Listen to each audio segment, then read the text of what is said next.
Ya en este segundo módulo nos toca ahora Ernesto Che Guevara, ¿verdad? Y desde el año pasado que estuvimos buscando la persona más idónea, ¿verdad? Y en principio estábamos pensando así, pues algún colega cubano, ¿verdad? Y nos dieron el nombre, conseguimos contactarnos, nos conocíamos y tengo el gusto pues de presentar al doctor Roberto Regalado, ¿verdad? Doctor en Ciencias Filosóficas de Cuba. Él también ha estado pues, trabajando mucho en relaciones internacionales, tiene un extenso currículum, ¿verdad? Y una síntesis del currículum pues se las ofrecimos a ustedes, ¿verdad? Pero muy conocedor también de, no solamente del tema, ¿verdad? Del tema, digamos, teórico, sino también de la práctica pues política en América Latina, ¿verdad? Los partidos de América Latina han estado presentes en muchas de las reuniones del Foro de Sao Paulo, etc., ¿verdad? Entonces, bueno, para mí es un gusto y muy contento de poder contar con su participación. Roberto, entonces, el curso es tuyo, ¿verdad? Bueno, muchas gracias. Ante todo, bueno, muchas gracias, Ricardo, a la universidad por la invitación, por la oportunidad de tener acá estas dos conversaciones, que es la de hoy y la del sábado próximo. Para mí realmente es muy interesante. Estamos en un momento muy complicado, no tengo que decírselo. Ustedes están viendo cómo gobiernos, procesos de izquierda progresista de distinta naturaleza están sufriendo reveses, derrotas, y eso, bueno, nos hace de nuevo preguntarnos dónde estamos, hacia dónde vamos, cómo luchar contra este capitalismo que demuestra una gran resiliencia. Hemos tenido procesos en Venezuela, por ejemplo, casi 20 años, Ecuador más de 10 años, Bolivia, y sin embargo vemos hay un asedio. Lo que construimos, lo que construyó la izquierda en esos países está siendo atacado, está siendo, diría, golpeado fuertemente. Esto nos obliga a repensar. Y bueno, estoy convencido que el Che es un buen punto de partida, el pensamiento del Che es un buen punto de partida. Hay que entender que Che fue asesinado hace 50 años, es decir, 9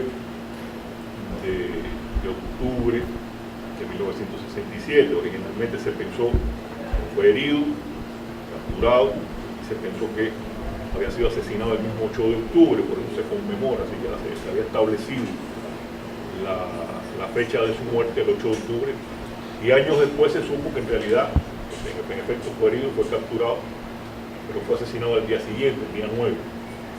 Eso se va a conmemorar este año, el 50 aniversario. El 50 aniversario de su fallecimiento. O sea, que el pensamiento de Che tenemos que ubicarlo en contexto histórico distinto al que estamos viviendo hoy. Tenemos que ubicarlo en la primera parte de la década de 1960. Entonces, bueno, como acá se dice, vamos a hablar del pensamiento de Che, y vamos a enfocarnos en dos temas. Hoy vamos a abordar el tema de su concepción de la lucha revolucionaria, y a partir de esa concepción de la lucha revolucionaria yo haré un ejercicio de plantearles a ustedes algunas hipótesis sobre, bueno, y qué ha pasado después y cómo llegamos hasta donde estamos, para que el debate no sea solo lo que dijo el Che hace 55, 54, 53 años, sino para que el debate sea traer el pensamiento de Che que nos sirva como punto de partida para analizar lo que está ocurriendo. Y el otro gran tema, que será el que veremos la semana próxima, que es la concepción de Che sobre la sociedad socialista, o sea, sobre los problemas de la transición, sobre los problemas que precisamente hoy estamos viendo, las dificultades de ese proceso de transición, como se están dando en Venezuela, como se están dando en Bolivia, como se están dando en Ecuador, como se están dando en los países donde hay esfuerzos de o bien reformar de manera progresista la sociedad o bien de transformarla de manera revolucionaria. O sea, que estos serían los dos temas que vamos a ver. Yo quiero empezar con este fragmento de Che que escribió hace ya como 6 años, 5 años, un joven estudiante de su pensamiento, no un gran líder, no una gran figura, pero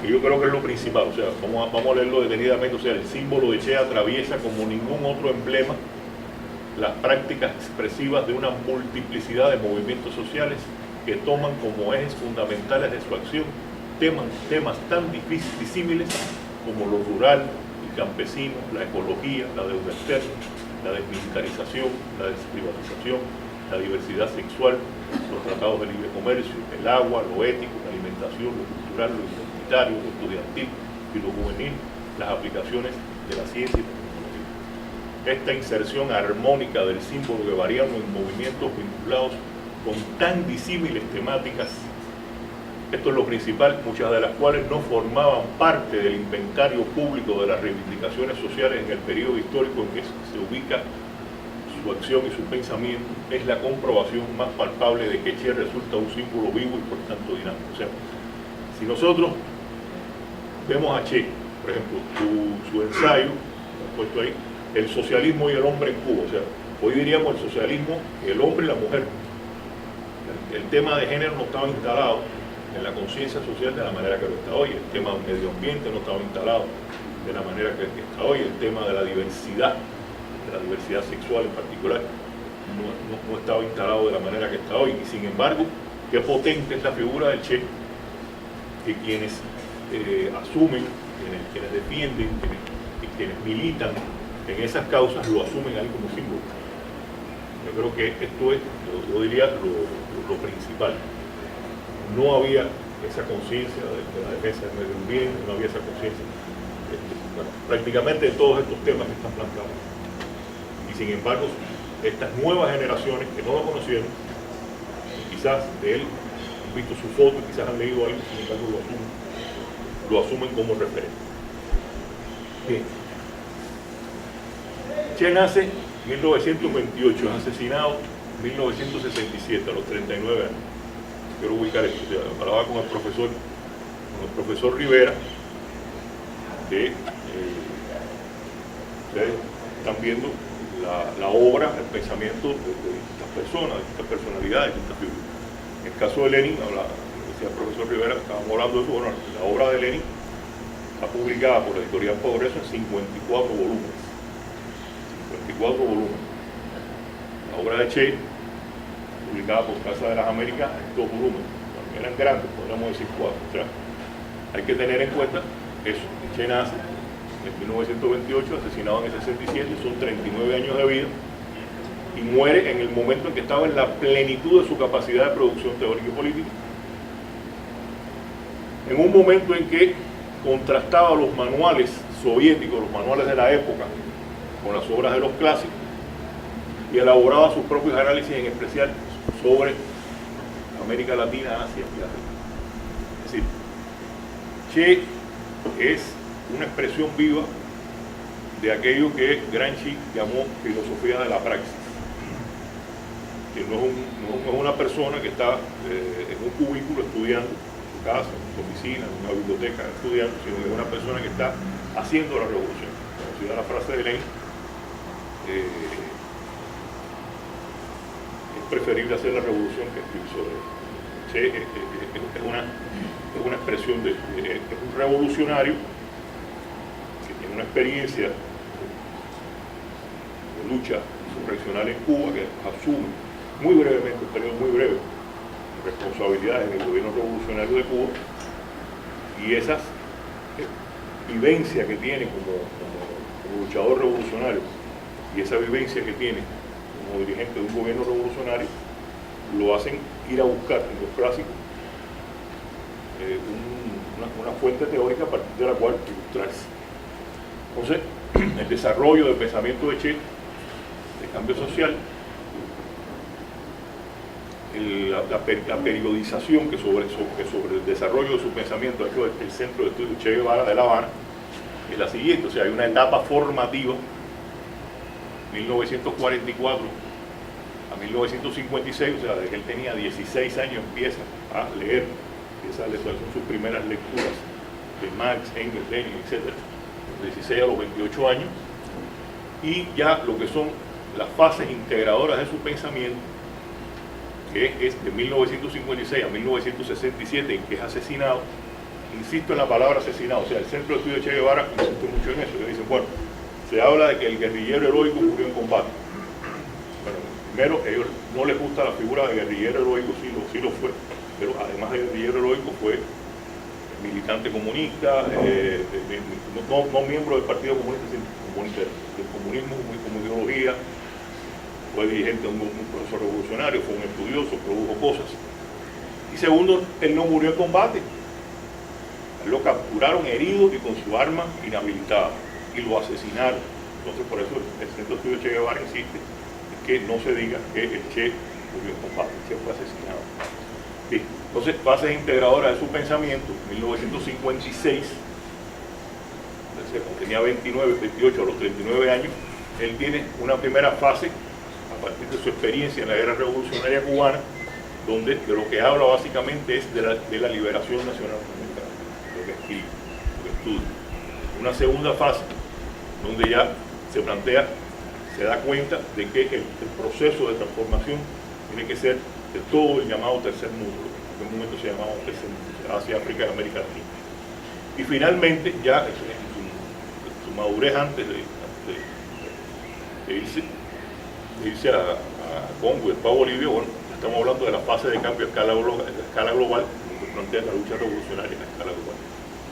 Entonces, podemos decir que el pensamiento de Che alcanza una proyección global y que su conclusión es que la subordinación al imperialismo impide a las burguesías del tercer mundo luchar por la independencia, que dedicó su vida a construir un socialismo que no fuese calco ni poco, que estoy por supuesto utilizando una frase de Mariátegui, sino creación heroica.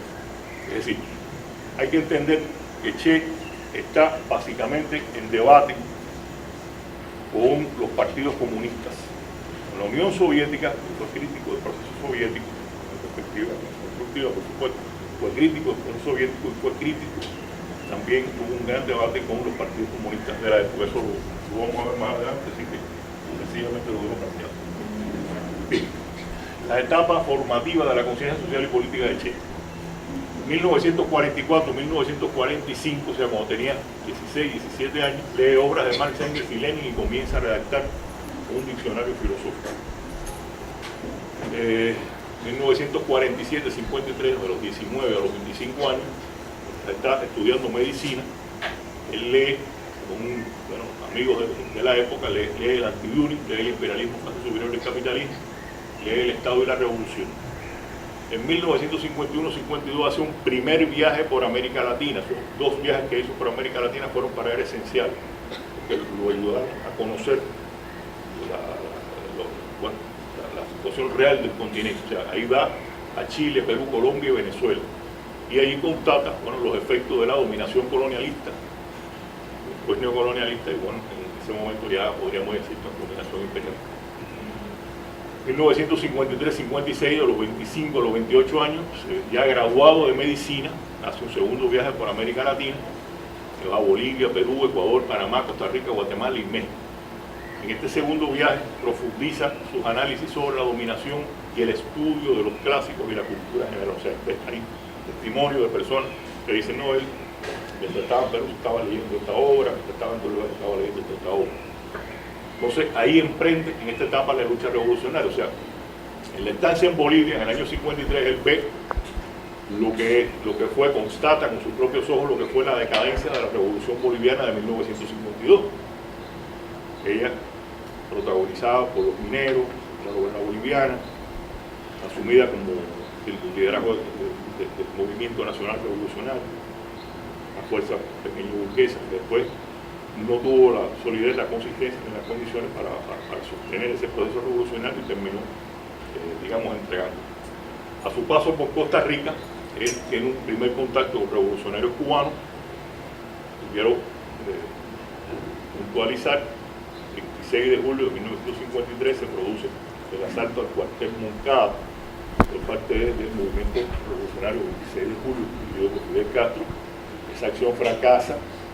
La mayor parte de los asaltantes al cuartel Moncada son asesinados allí mismo, otra parte son enviados a la cárcel, Fidel, Raúl, y hay algunos que lograron escapar. Entonces, esos que lograron escapar, algunos estaban en Costa Rica, Guatemala, México. Entonces ahí, en Costa Rica, Che tiene un primer contacto con revolucionarios cubanos.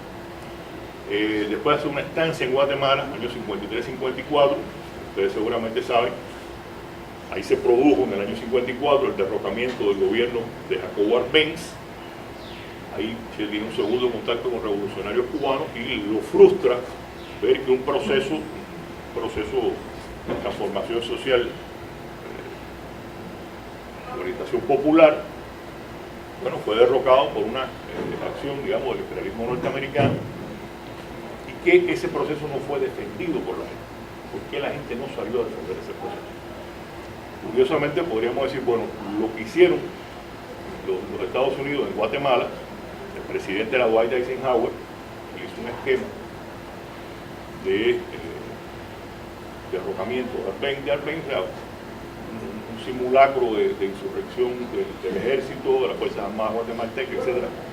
Y ese mismo esquema que él usó en Guatemala, años después, siendo todavía presidente Eisenhower en los Estados Unidos, cuando triunfa la Revolución Cubana, es lo que él prepara para derrocar la Revolución Cubana. Él prepara un remake, se diría en inglés, una réplica, una versión de lo que había hecho en Guatemala y trata de hacerlo en Cuba. Y cuando Eisenhower termina su presidencia, asume la presidencia John F. Kennedy, él recibe ese legado, o sea, ya esa operación estaba preparada y es la que ejecuta Kennedy. O sea, estamos hablando de la invasión de los Estados Unidos, la invasión de cubanos, ¿no? Cubanos contrarrevolucionarios en Playa Girón. La invasión de Playa Girón, un intento de hacer en Cuba lo mismo que se había hecho en Guatemala en el año 54, y eso lo eché. Y bueno, la estancia en México, o sea, obviamente después que cae el gobierno de Arbenz, se tiene que ir corriendo de allí, se establece en México, 54-56, y ahí conoce a Fidel y se une a la expedición del Yate Granma, que da inicio a la guerra revolucionaria en Cuba en diciembre de 1956. De acuerdo con el Centro de Estudios Che Guevara, en la fase latinoamericana de liberación nacional, el pensamiento de Che abarca sus trabajos de 1961 a 1963. Los textos claves son su discurso ante el Consejo Interamericano Económico y Social de la OEA en Uruguay, agosto de 1961. O sea, ese es el evento, yo creo que ustedes lo tuvieron en la selección de lectura, es el evento que se hace para presentar lo que fue la Alianza para el Progreso, el proyecto de los Estados Unidos, la Alianza para el Progreso, que en realidad era un convite a recibir determinados fondos de los Estados Unidos, fondos privados para el desarrollo de América Latina, pero en realidad era para sellar un pacto anticubano. O sea, vamos a dar todo esto, pero vamos a excluir a Cuba, todos ustedes tienen que estar de acuerdo en excluir a Cuba. Aquí lo dice, ¿no? Bueno, el objetivo de la ALPRO, de la Alianza para el Progreso, es aislar a Cuba y afianzar la dominación continental. Y él plantea, la idea esencial que plantea, que la independencia es la premisa del desarrollo económico y que la fundamentación, el objetivo del desarrollo económico es el desarrollo social. Segundo, bueno, la fase tercermundista de cambio, un discurso del año 64, un texto clave, es el discurso en la conferencia de la ONU sobre comercio y desarrollo, que se desarrolla en Suiza. En ese año él hace viajes por Asia y África que amplían su visión. O sea, ya él conocía América Latina, ya conocía los efectos de la dominación en América Latina. Pero bueno, viaja por Asia y África, amplía su visión de la dominación imperialista y de la lucha emancipadora. Y entonces ahí es donde da el salto, que ya no solo habla de la emancipación de América Latina, sino que habla de la emancipación del tercer mundo. Y finalmente, el imperialismo es el enemigo del tercer mundo, que existan diferencias entre las condiciones entre una región y otra, de todas maneras es un enemigo común y por tanto existe la necesidad y la posibilidad de una alianza de las fuerzas de todos estos países. Y finalmente, la fase de cambio a escala global, o sea, cuando ella llega a la madurez de su pensamiento, es en los años 64-66, los textos claves, su discurso en la Asamblea General de la ONU de diciembre de 64, su discurso en Argelia en febrero de 1965 y su conocido mensaje a la tricontinental, que fue escrito en 1966 y publicado en abril de 67. O sea, Che renuncia a sus cargos en el año 65 y se va al Congo belga, que se llamaba el Congo, donde es asesinado Patricio Lumumba en la vida del movimiento de liberación. Se va con un grupo de compañeros cubanos a preparar, a entrenar a los combatientes de la izquierda congolesa. Estando ahí se da cuenta que aquello no camina, es un desastre. En realidad no hay una conciencia política, en realidad son gente que están viviendo en una montaña que no están combatiendo, no están haciendo nada. Él se va frustrado del Congo, pero ya él había renunciado a sus cargos de ministro de grado militar, sus cargos de ministro en Cuba, y por tanto él no quería regresar a Cuba para no comprometer a Cuba con los actos que él estaba realizando.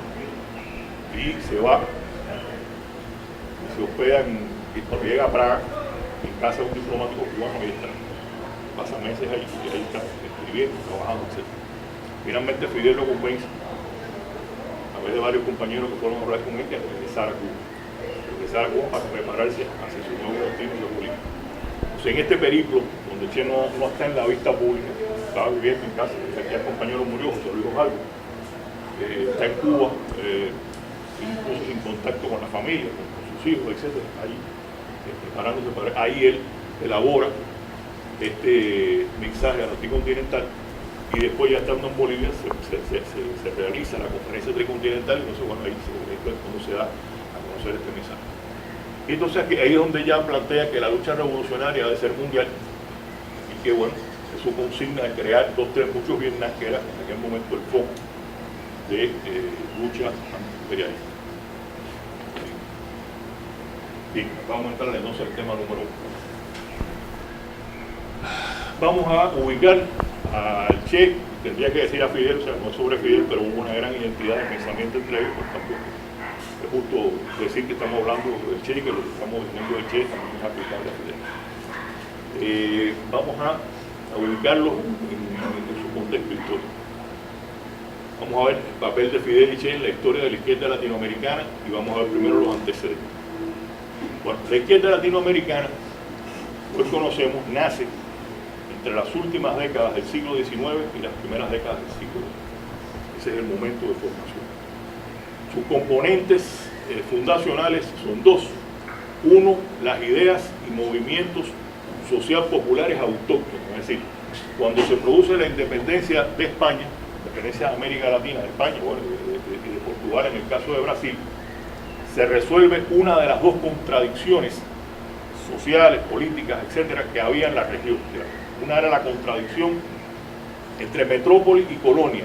Había dos metrópolis, España, para Hispanoamérica, y Portugal, para el caso de Brasil, que dominaban, explotaban o oprimían a la colonia.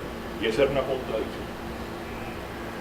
Y esa contradicción se resuelve con la independencia. Pero había otro sistema de contradicción, que era que las clases dominantes, los ricos, los hacendados, fuesen metropolitanos o fuesen criollos, dominaban, explotaban y oprimían a las grandes masas populares, en especial a la población aborigen, a los indios y a los esclavos africanos, y también a los blancos pobres, los migrantes pobres. O sea, tenían dos sistemas de contradicción. Entonces, cuando se produce la independencia, se resuelve un sistema de contradicciones.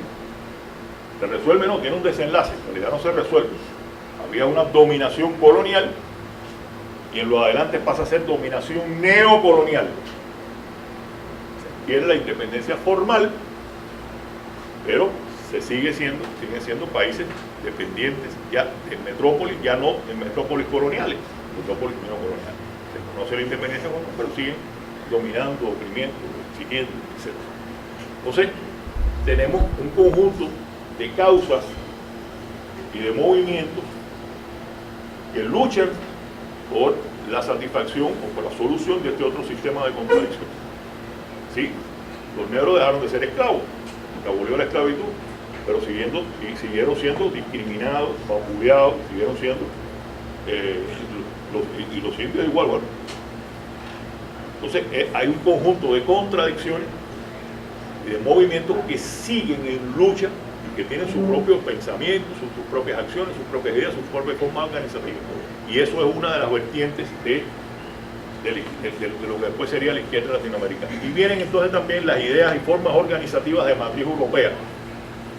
Ya, hay migrantes, hay emigrantes, o en el caso, bueno, visto desde aquí, inmigrantes europeos,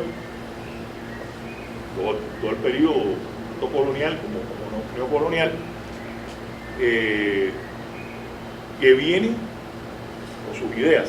Entonces, esa migración politizada, por llamarla de alguna manera, comienza en la década del 60, 1860. Y tenemos que tener en cuenta que en 1874 se funda en Europa la primera internacional, ¿no? en la cual tanto Marx como Engels jugaron un papel importante. En esa primera internacional se da una férrea lucha entre los anarquistas, o sea, diversas corrientes anarquistas, y los marxistas. En ese periodo se da la insurrección de la Comuna de París, en 1871, y el centro del movimiento socialista pasa de Francia a Alemania, ¿no? Entonces, imagínense ustedes que todos los y las migrantes europeos que vienen a América Latina vienen cortando eso, esa dinámica, con ese pensamiento, ese debate, con esa cuestión. Entonces, se da un pico migratorio entre la década de 1890 a 1910, y aquí estamos hablando de la etapa de la Segunda Internacional. La Segunda Internacional se funda en 1889 y se despedaza, se destruye en 1914. Es un periodo de intensificación de la polémica entre reforma, revolución, Lenin, Rosa Luxemburgo, Kautsky, Bernstein.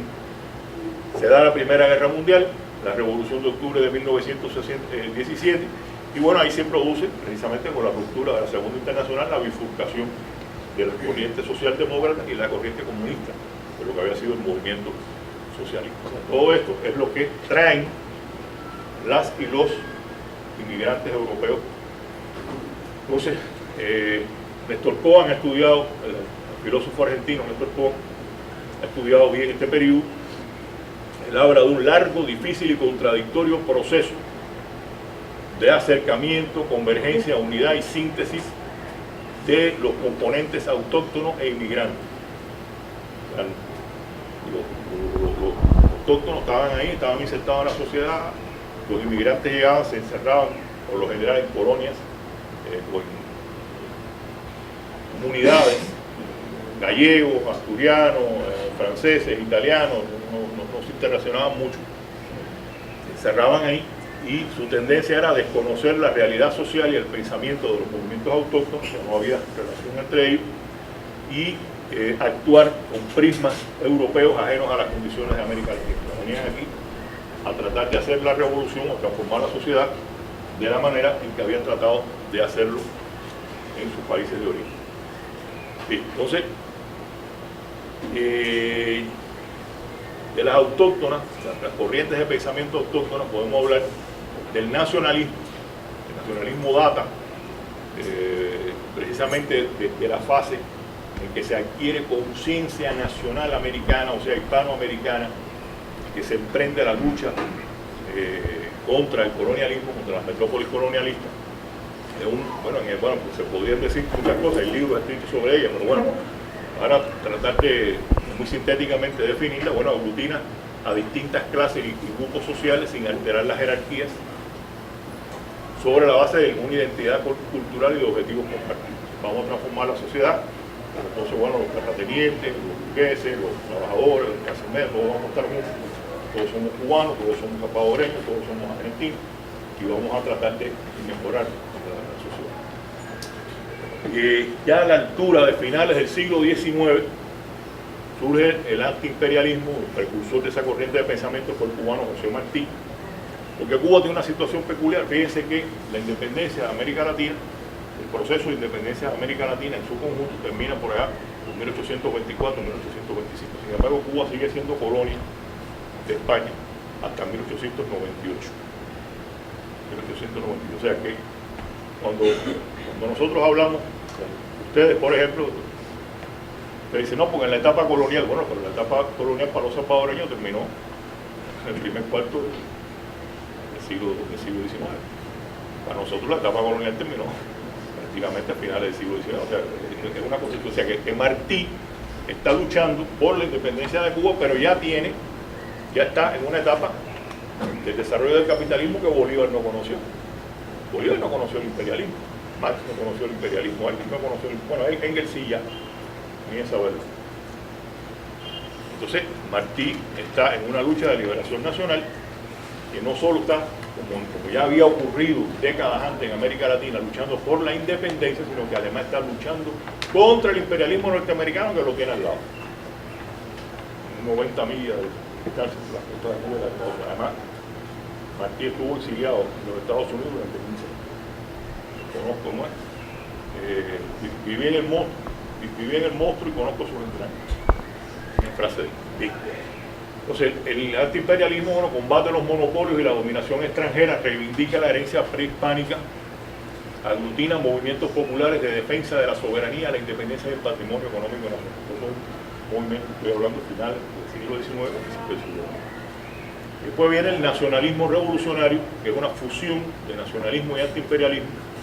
Su exponente máximo fue el peruano Víctor Raúl Aya de la Torre, aunque después de él derivó, se fue a la derecha, etcétera, pero bueno, jugó un papel importante en lo que es la concepción del pensamiento nacionalista revolucionario, que es una ideología antiimperialista y antioligárquica que promueve la recuperación de las riquezas, la educación universal y la inversión pública. El Estado es el eje de la conciliación de clases y promotor de la burguesía nacional. La Revolución Mexicana no nació siendo nacionalista revolucionaria, nació siendo una revolución campesina, queremos la tierra.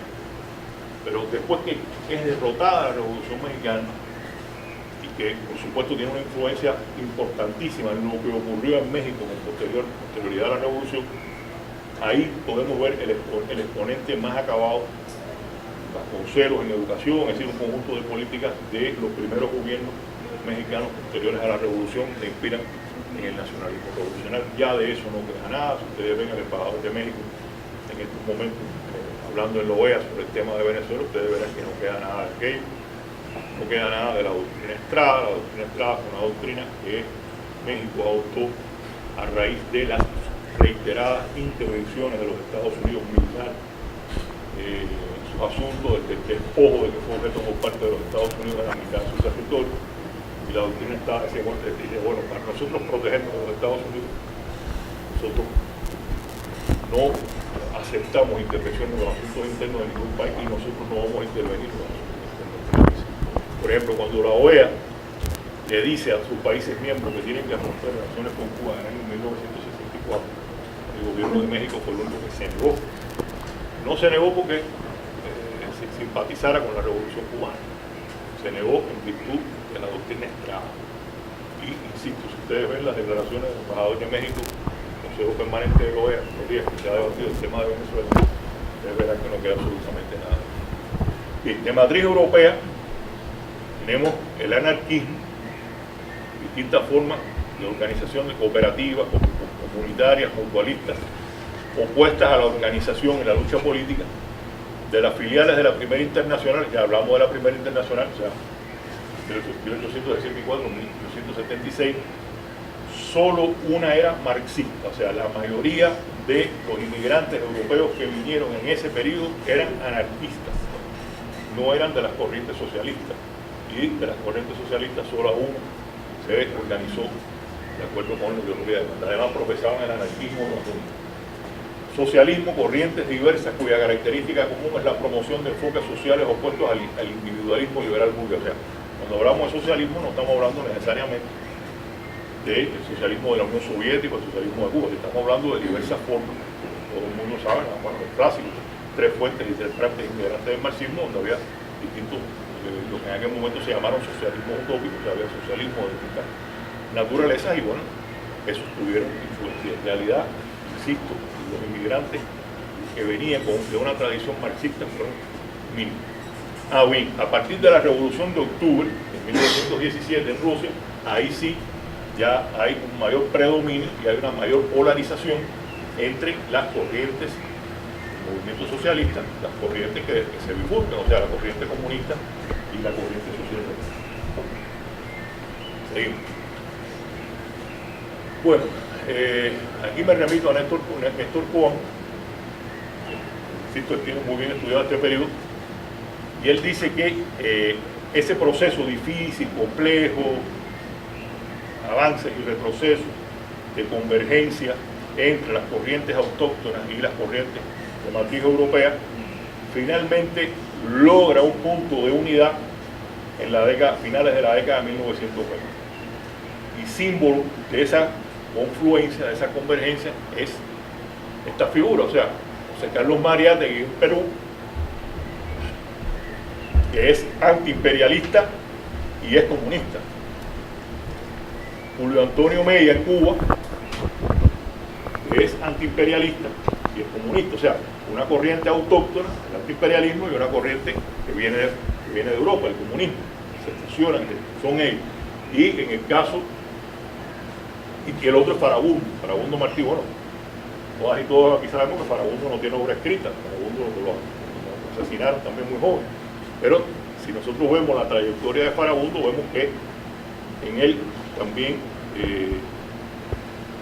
cohabita, se fusiona el antiimperialismo, su participación en el ejército de Sandino y su militancia comunista. Ahora, esas tres figuras, fíjense, uno muere en el 30, otro muere en el 29 y otro muere en febrero del 31. O sea, mueren en el momento en que Stalin asume el control de la Internacional Comunista. Lo asume en 1928. Y entonces, estas tres figuras, por su vinculación con las ideas antiimperialistas, le hacían un contrapeso a la línea que, a partir de que Stalin asume la construcción de la Tercera Internacional, impone. Sin embargo, estas figuras mueren en ese momento. Entonces, ¿cuál es la línea que se impone en la Internacional Comunista? Bueno, primero, es la política de la lucha de clase contra clase. Clase contra clase. Y eso, en el caso de América Latina, implica un choque, un enfrentamiento de los partidos comunistas con las organizaciones antiimperialistas. Los partidos comunistas con ese enfoque consideran a las organizaciones antiimperialistas como pequeños burguesas. Y por tanto no hay una fuerte contradicción entre ellos. Después viene, con el ascenso del fascismo, a lo largo de la década del 30, bueno, a finales del 20, principio del 30, cambia la Internacional Comunista y llama a hacer frentes amplios políticos electorales antifascistas.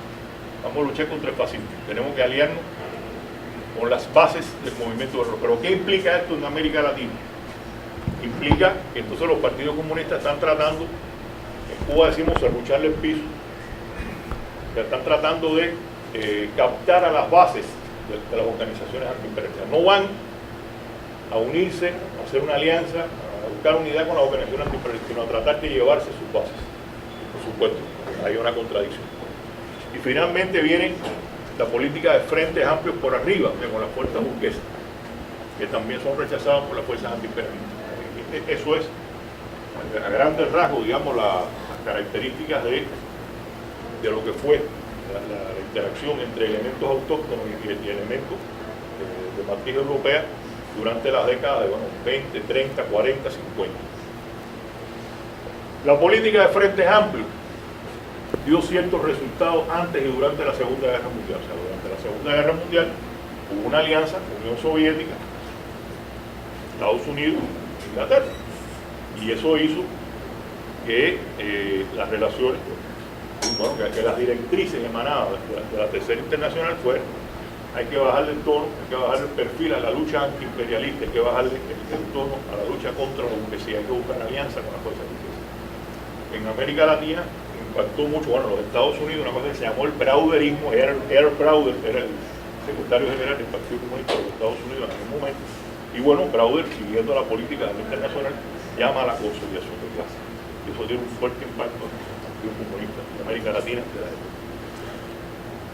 En virtud de todo esto que estoy diciendo, bueno, ahí hay una etapa que en Cuba pasó, que se legalizó los partidos comunistas, que se les permitió hacer públicamente, abiertamente, un trabajo con los campesinos, con los sindicatos, y podemos decir, bueno, dio resultados. O sea, había ministros comunistas, había diputados comunistas, pero, bueno, y tendríamos que decir que precisamente en este clima de conciliación con el imperialismo, en el año 43, Stalin disuelve la internacional.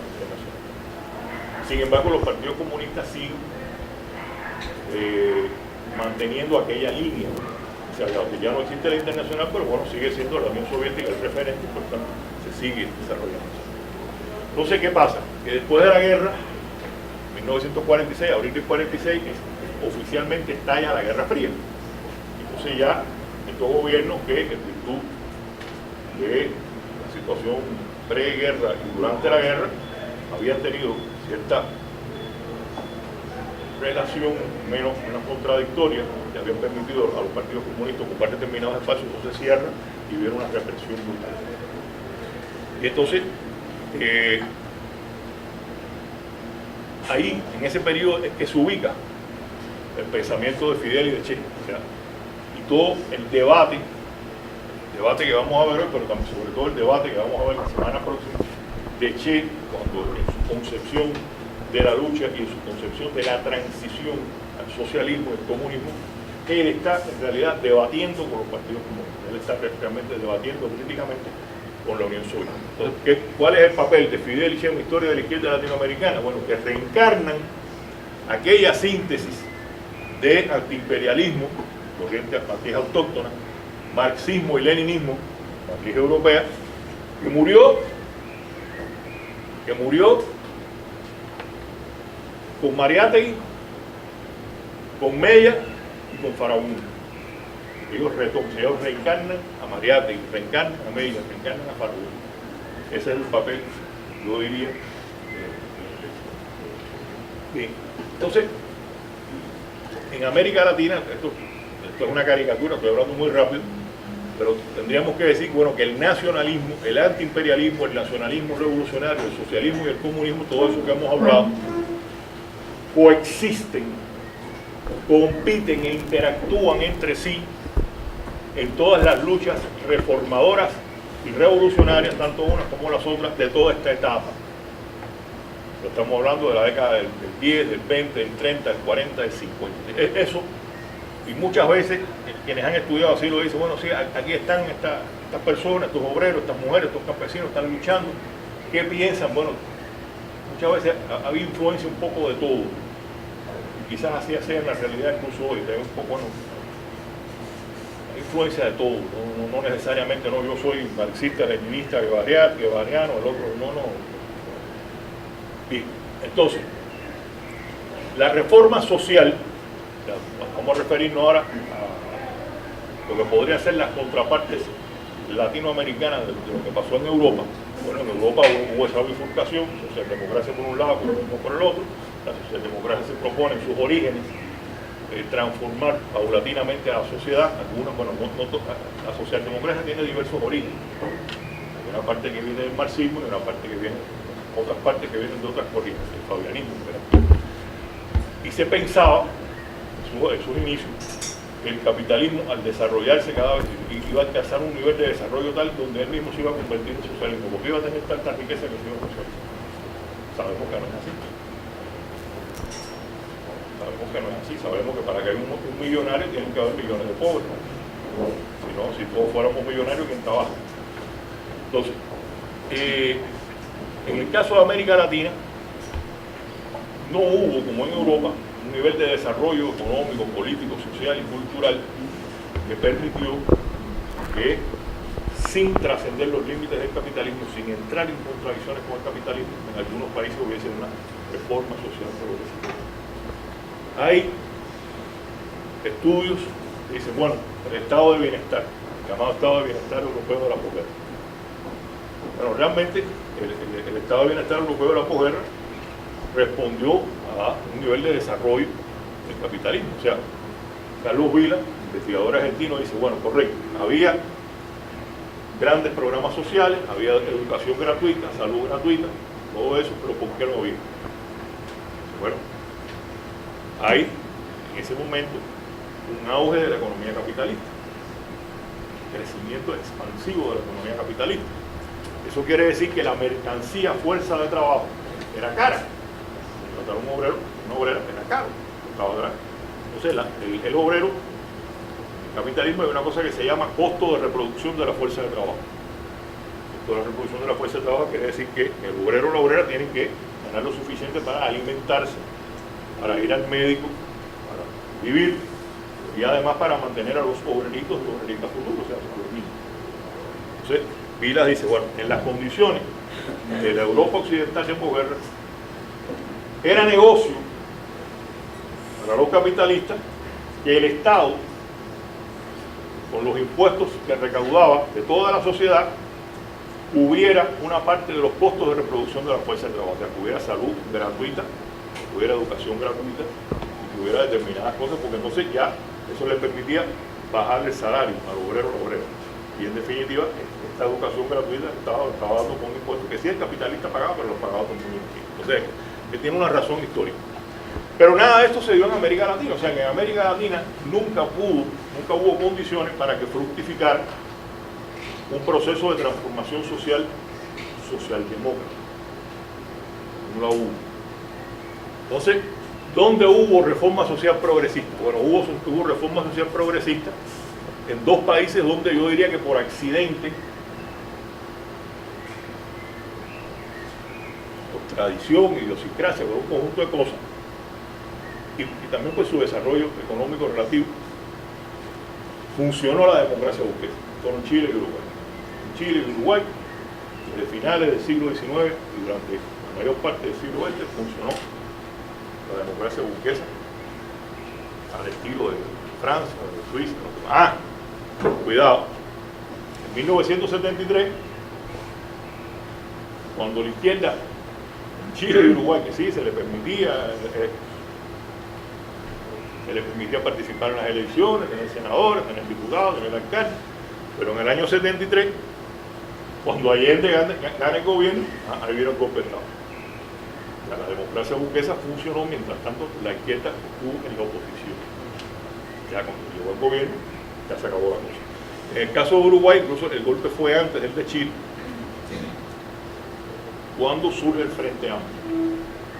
Surge en el año 71. Mientras tanto la izquierda estaba dispersa, surge el Frente Amplio en el año 71 y la izquierda da un salto de 2-3 puntos, sube 10-12 puntos en las elecciones, ya se preocupa.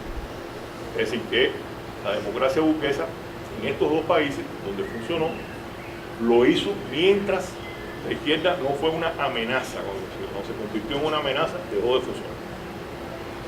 Otros, los países donde avanzó el desarrollismo, el nacional desarrollismo, a partir de la Primera Guerra Mundial, después a partir de la crisis del 29, estas naciones que desde la independencia estaban mirando hacia Europa, básicamente, estaban diciendo, bueno, vamos a relacionarnos con los europeos, que cuando el capitalismo llegue a un grado alto de desarrollo, se va a derramar y nosotros también vamos a ser desarrollados. Esa era la concepción que había. Sin embargo, viene la Primera Guerra Mundial, ahí se interrumpe por primera vez, digamos, esa relación de dependencia con Europa, y después cuando la crisis del 29 se interrumpe de manera todavía más brusca. Entonces ellos tienen que decir, bueno, vamos a tener que desarrollarnos con nuestros propios recursos. Ya es lo que se conoció, no tengo tiempo de hablar de eso ahora, bueno, el desarrollismo, nacional desarrollismo. Y ahí hubo procesos también de reforma progresista, básicamente en Argentina y México. En Brasil fue un desarrollismo de derecha. Pero bueno, tendríamos que decir que en ese periodo lo que predomina en América Latina fue el populismo. Y procesos revolucionarios en América Latina, bueno, inicios del siglo, la Revolución Mexicana, que dice que comenzó en 1906, pero bueno, la fecha generalmente más aceptada, en 1910, ¿por qué? Porque había un movimiento de efervescencia, determinados estallidos. Entonces, bueno, por eso está esa polémica. Del 10 al 17 está la llamada década de las revoluciones frustradas, que incluye la gesta antiimperialista de Sandino, 27-34, la insurrección aquí de enero de 1932, la efímera República Socialista de Chile, unos meses duró, en 1932, y la revolución de estudiantes y sargentos en Cuba del 33. Esos son, digamos, los procesos revolucionarios que se dan en América Latina en las primeras décadas del siglo. Y después en la década del 50, bueno, se da la Revolución Boliviana, ya la mencioné, en el año 1952, y la Revolución Cubana en 1950. ¿Cuál es la concepción de Che sobre la lucha revolucionaria en América Latina? Y le insisto en que para entender a Che hay que entender este contexto histórico al que he hecho referencia, sobre todo que él está en debate, que él está en una lucha ideológica con los partidos comunistas de la época. El Che afirma que en América Latina existían las condiciones objetivas para la revolución, cuyo carácter tenía que ser socialista para ser verdadero, romper con el contrato. La guerra de guerrillas no era la única forma de lucha, pero sí la más conocida y efectiva. La vanguardia armada contribuiría a crear las condiciones subjetivas, o sea, concientizar, a movilizar al pueblo en sentido general para la revolución. Los pueblos solo emprenden la revolución cuando se convencen de que las vías legales para la satisfacción de sus intereses y necesidades están cerradas. El Che, sí, él estaba a favor de la lucha armada, pero siguiendo a Lenin y la definición leninista de situación revolucionaria, él se percata y dice, no, mira, sí, mientras la gente crea que a través de las elecciones, o mientras la gente crea no, mientras existan posibilidades a través de las elecciones de solucionar los problemas más elementales, nadie se quiere morir. Nadie quiere una guerra que lo mate o a matar. Eso ya se hace cuando ya no hay de otra. El objetivo de las fuerzas revolucionarias es aniquilar al enemigo mediante la lucha armada para conquistar el poder. Y la guerrilla debe, esa es la concepción de lo que él vio en Cuba, ascender los peldaños que le permitan obtener crecientes resultados militares, o sea, fortalecerse, mejorar su composición y profundizar su desarrollo político, hasta convertirse en la impulsora del movimiento generador de conciencia revolucionaria de las masas. Él no ve a la guerrilla tomando el poder. Él ve que la guerrilla es un pequeño motorcito que va fortaleciéndose, la gente se va motivando con esa lucha revolucionaria y bueno, que finalmente esto llega a ser una lucha de masas. En efecto, miren, en Cuba el ejército rebelde llegó a tener unos 800 combatientes. Y el ejército de la dictadura de Batista tenía 80.000. 200 contra 80.000. O sea, obviamente, no fue la capacidad militar de esos 800 combatientes la que ganó con Batista. Porque llegó un momento donde el pueblo en general hubo una cosa que se llamó la huelga general, que bueno, ya Batista tuvo que irse. Obviamente había perdido la posibilidad de mantenerse en el poder, o sea, no poco de eso, sino no es que la guerrilla, que esos 800 personas iban a llegar, era esa guerrilla iba a crear una situación política en virtud de la cual se desmoronaba la dictadura. No es la guerrilla la que hace la revolución, sino la acción directa y decisiva del pueblo que ya es. Bueno, ahí extracto, es decir, son frases de Che, la guerra de guerrilla es un método para lograr un fin, la conquista del poder político. No rechazamos el concepto de lucha de masas. La guerra de guerrilla es una guerra de pueblo, una lucha de masas. Realizar este tipo de guerra sin apoyo de la población es el preludio de un desastre inevitable. La guerrilla es la vanguardia combativa del pueblo apoyada por las masas obreras y campesinas y obreras. Sin esa premisa no se puede admitir la guerra de guerrilla. Y lo que él considera 3 aportes de la revolución cubana, los movimientos revolucionarios en América Latina. O sea, las fuerzas populares pueden ganar una guerra contra el ejército. No siempre hay que esperar a que se den todas las condiciones. Estamos hablando en este caso de las condiciones subjetivas para la revolución. El foco revolucionario puede crear, y en América Latina subdesarrollada el terreno de la lucha armada debe ser fundamentalmente. Esa palabra él utilizó, después ha sido muy polémica, o sea, la teoría del foco, el foquismo. Muchos chafistas utilizan la palabra. No, aquí nosotros en El Salvador no queremos el foquismo. Lo hice en un momento determinado. En realidad, bueno, la concepción del Che es integral y él, partiendo de la experiencia cubana, consideraba que el foco guerrillero era, en efecto, un primer escalón, podría ser un escalón, un peldaño, un primer peldaño para la transformación social revolucionaria, donde existieran las condiciones. Pero obviamente se daba cuenta de que la guerrilla, ya lo dije varias veces, la guerrilla misma no era la que iba a tomar el poder. Entonces, algunas citas de Che que hace Che en Guerra de Guerrillas, un método, citas que hace de la segunda declaración de La Habana. Bueno, déjeme decir que es la declaración de La Habana. En el año 61, la OEA hace una reunión de consulta. Miren, ahora está haciendo una sobre Venezuela. Hizo una primera reunión de consulta para analizar la situación de Cuba. Bueno, en el año 59 ya hizo una reunión y declaró en términos generales que era inaceptable que un país de América Latina tuviese relación con una potencia extracontinental como Rusia o China, la Unión Soviética o China. En el año 61 hace una declaración un poco más fuerte y entonces, como resultado de eso, se hace una convocatoria del pueblo, se reúnen en la Plaza de la Revolución y se elabora, se aprueba a mano alzada un primer documento que se llamó la Primera Declaración de la OEA. En el año 62 hay una nueva reunión de consulta de la OEA donde se expulsa a Cuba del sistema interamericano y hay una nueva convocatoria del pueblo de Cuba en la Plaza de la Revolución y se aprueba la segunda declaración de la Habana. La segunda declaración de la Habana, en mi opinión, es la plataforma de política exterior de la Revolución Cubana, de la etapa abierta por la lucha, abierta por la Revolución Cubana, que en mi opinión se abre en el año 59 y se cierra en el 89. La plataforma de política exterior de Che hace referencia a ese documento. Después hay una declaración de Santiago de Cuba que se emite en el año 64, que es cuando hay una nueva reunión de consulta de la OEA y ya habían expulsado a Cuba de la OEA, pero entonces en el año 64 es cuando le prohíben a los miembros de la OEA tener relaciones diplomáticas, económicas, comerciales y consulares con Cuba. Entonces ahí, 20 días después, se reúnen, en este caso no fue en La Habana, fue en Santiago de Cuba, y se emite la declaración de Santiago de Cuba. Che aquí está hablando, para mí la más importante, la más trascendente, es la segunda declaración de La Habana, y Che aquí hace citas esa declaración. O sea, los ejércitos estructurados y equipados para la guerra convencional, cuando tienen que enfrentarse a la lucha irregular de los campesinos en el escenario natural de estos, resultan absolutamente impotentes. Bueno, eso en la guerra.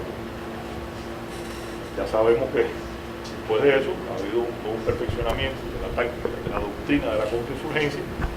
Ya sabemos, lo usaron aquí en la etapa final de la guerra, de traer tropas en helicóptero, dejarlas, sacarlas, refrescar las tropas, ya, los bombardeos, lo que ha pasado en Colombia, así ya sabemos que la situación hoy no es exactamente la de esa época. La burguesía nacional no puede encabezar la lucha antifeudal y antiimperialista aun cuando sus intereses son contradictorios con los del imperialismo vial. Ha sido incapaz de enfrentarse a este, paralizada por el miedo a la revolución social, asustada por el clamor de las masas explotadas. Eso sigue siendo una gran verdad. Las burguesías de estos países no se puede esperar que encabecen, que dirijan un proceso que era lo que apostaban los partidos comunistas para la no hay sectores de la burguesía nacional con el que sí podemos entender, podemos guiarnos. Las condiciones subjetivas de cada país pueden acelerar o retrasar la revolución, pero tarde o temprano, cuando las condiciones objetivas maduran, la conciencia se adquiere, la organización se logra, la dirección surge y la revolución se produce. Bueno, eso ha cambiado. Que la lucha revolucionaria tenga lugar por causas pacíficas o nazca el mundo después de un parto doloroso no depende de los revolucionarios, depende de las fuerzas reaccionarias de la vieja sociedad que se resisten a dejar nacer la sociedad moderna.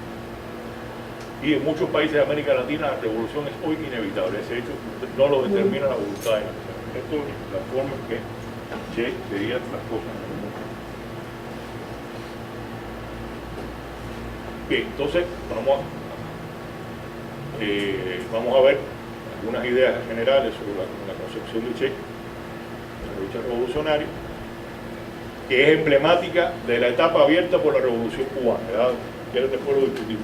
En mi opinión, la Revolución Cubana es una etapa de lucha, se abre en el 89, perdón, en el 59 y que termina en el 89. Eso podemos discutirlo. Dicha concepción ha sido vulgarizada con el término foquismo. Che usó la metáfora foco guerrillero, como Marx usó la metáfora base económica, que también fue vulgarizada. Marx en un momento determinado está analizando los problemas y habla de la base económica y de la superestructura. Pero lo hizo a manera de ejemplo. Entonces después, a partir de eso, se creó toda una teoría, el marxismo dogmático, creó toda una serie que veremos en la próxima conversación que tengamos sobre Che el sábado próximo, acá veremos también tipo de cuestión. El foco es un elemento de la construcción bien fundamentada que fue formulada en la década del 60. O sea, vamos a ubicar a Che. ¿En qué momento Che concibe su estrategia revolucionaria? En la década del 60. La década del 60 fue la década de las grandes protestas en Estados Unidos y en Europa. Comenzó en el año 64 en Estados Unidos con el movimiento por los derechos civiles de los negros. Y después fue el movimiento de la contracultura, fue el movimiento antibélico, la guerra de Vietnam, fue, es decir, los movimientos estudiantiles que pararon las grandes universidades de élite de los Estados Unidos. O sea, fue un movimiento extraordinario, 64, a principios de la década de los 60, en Europa también hubo grandes movimientos, el mayo francés de 68, todavía suena. Es etapa de lucha anticolonialista, auge de la lucha anticolonialista en Asia y África. Es el momento en que se establece la paridad nuclear entre los Estados Unidos y la Unión Soviética. Los soviéticos, a partir del año 49,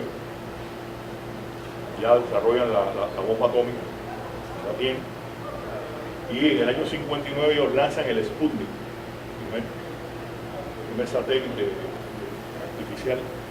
En el año 61 colocan al primer cosmonauta, Yuri Gagarin, una vuelta a la Tierra, y si pueden colocar un Sputnik y pueden poner a un cosmonauta, darle la vuelta, obviamente tienen la capacidad de fabricar un cohete portador de armas nucleares que golpea a los Estados Unidos. Eso fue un gran acontecimiento, una gran preocupación, sobre todo a los norteamericanos. Es un momento de diversificación del pensamiento emancipador. O sea, los soviéticos habían tenido durante la etapa de Stalin, se habían adueñado de Marx, de Engels y de Lenin y habían dado su interpretación del marxismo, el marxismo oficial soviético, el marxismo dogmático. Sin embargo, ya en Europa, en Norteamérica, en el tercer mundo, Che, en los años 60 comienzan a tener una visión distinta, abierta, renovada del marxismo. Entonces,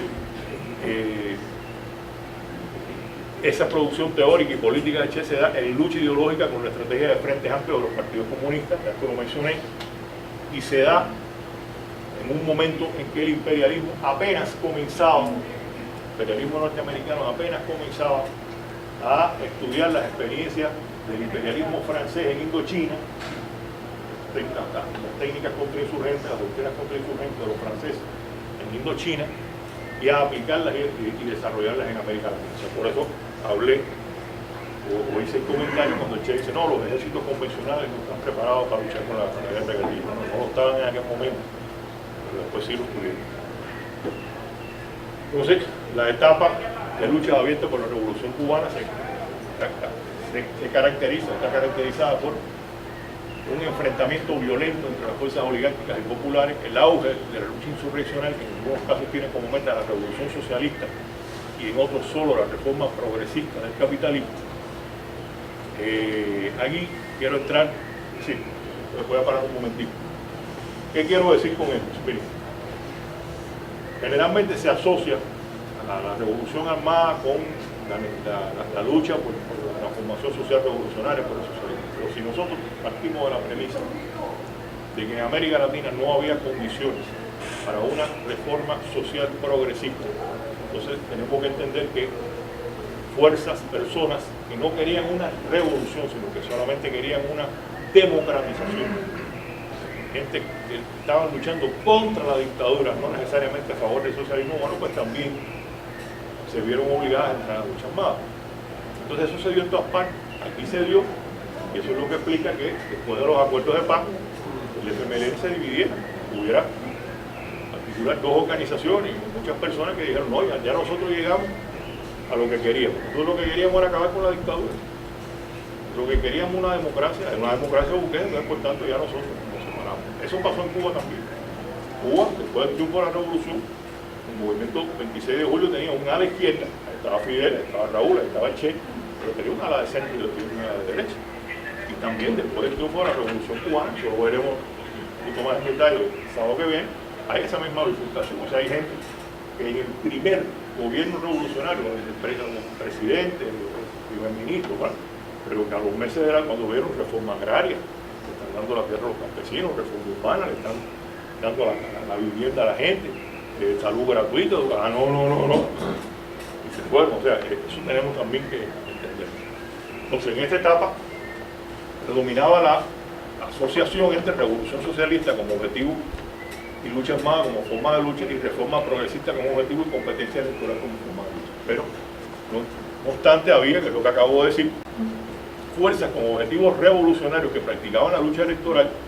Es decir, nosotros no podemos negar el Partido Socialista Popular de Cuba, el Partido Comunista de Cuba, una fuerza revolucionaria. Eran revolucionarios. Bueno, estaban convencidos de que la estrategia del Frente Amplio de la Internacional era la correcta. Entonces, al Partido Socialista Popular le costó muchísimo trabajo sumarse a la revolución violenta. Lo hicieron ya, cuando ya el ejército rebelde estaba tomando prácticamente la mano. Y no porque fueran oportunistas, sino porque la verdad se demostró. Se demostró palpablemente, igual los compañeros Trump. O sea, no podemos decir que por el hecho de que defendieran la lucha electoral, no, eran revolucionarios que por sus convicciones practicaban la lucha electoral. Por sus convicciones estábamos puestos a la lucha. Y fuerzas reformistas que asumieron la lucha armada por falta de espacio de lucha legal, que es a lo que yo me refería hace un ratito. No nos queda de otra que para poder tumbar al dictador y entonces sí crear nuestra democracia burguesa. Bien. Aquí tenemos que ver entonces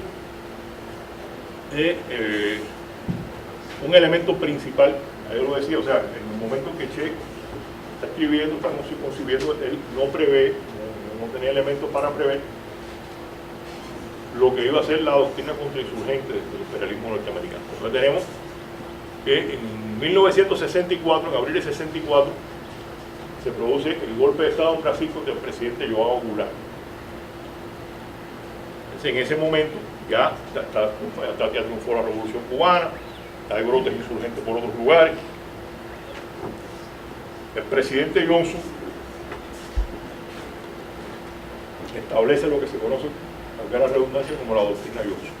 Los Estados Unidos históricamente habían utilizado, lo que volvieron a utilizar, el pretexto de la defensa de la democracia para justificar sus invasiones y su injerencia en los asuntos de América Latina. Hay un historiador, en mi opinión, el historiador que mejor ha retratado la historia de América Latina, de Julio Halperin Domingo, argentino, de origen trotskista. Halperin dice, cuando quiebra, la crisis del 29 quiebra lo que era el imperio neocolonial británico en América del Sur, básicamente en América del Sur, en América Latina en general, pero no básicamente en América del Sur. Entonces dice que las élites latinoamericanas estaban acostumbradas a lo que él le llama el benign neglect de los ingleses. O sea, a nosotros lo que nos interesa es llevarnos la riqueza. ¿Quién gobierna? ¿Cómo gobierna? No me importa. Sin embargo, y los Estados Unidos se convierten en la potencia dominante en América Latina, y los tipos se quedan un poco perplejos. ¿Por qué? Porque los Estados Unidos venían con un discurso de defensa de la democracia, y de defensa de la democracia, y de pronto venían y intervenían un país, invadían un país, le quitaban un pedazo. Llegaban y se adueñaban de las aduanas. Entonces dice que no estaban acostumbrados a eso. Es decir, que los Estados Unidos han utilizado históricamente, y hoy lo siguen haciendo, el pretexto de la defensa de la democracia para justificar su política de injerencia y protección. Ahora, hubo un periodo, más o menos 25 años, en que eso tuvo una moratoria. Y esa moratoria es la aplicación de la doctrina Johnson. ¿Qué dice Johnson?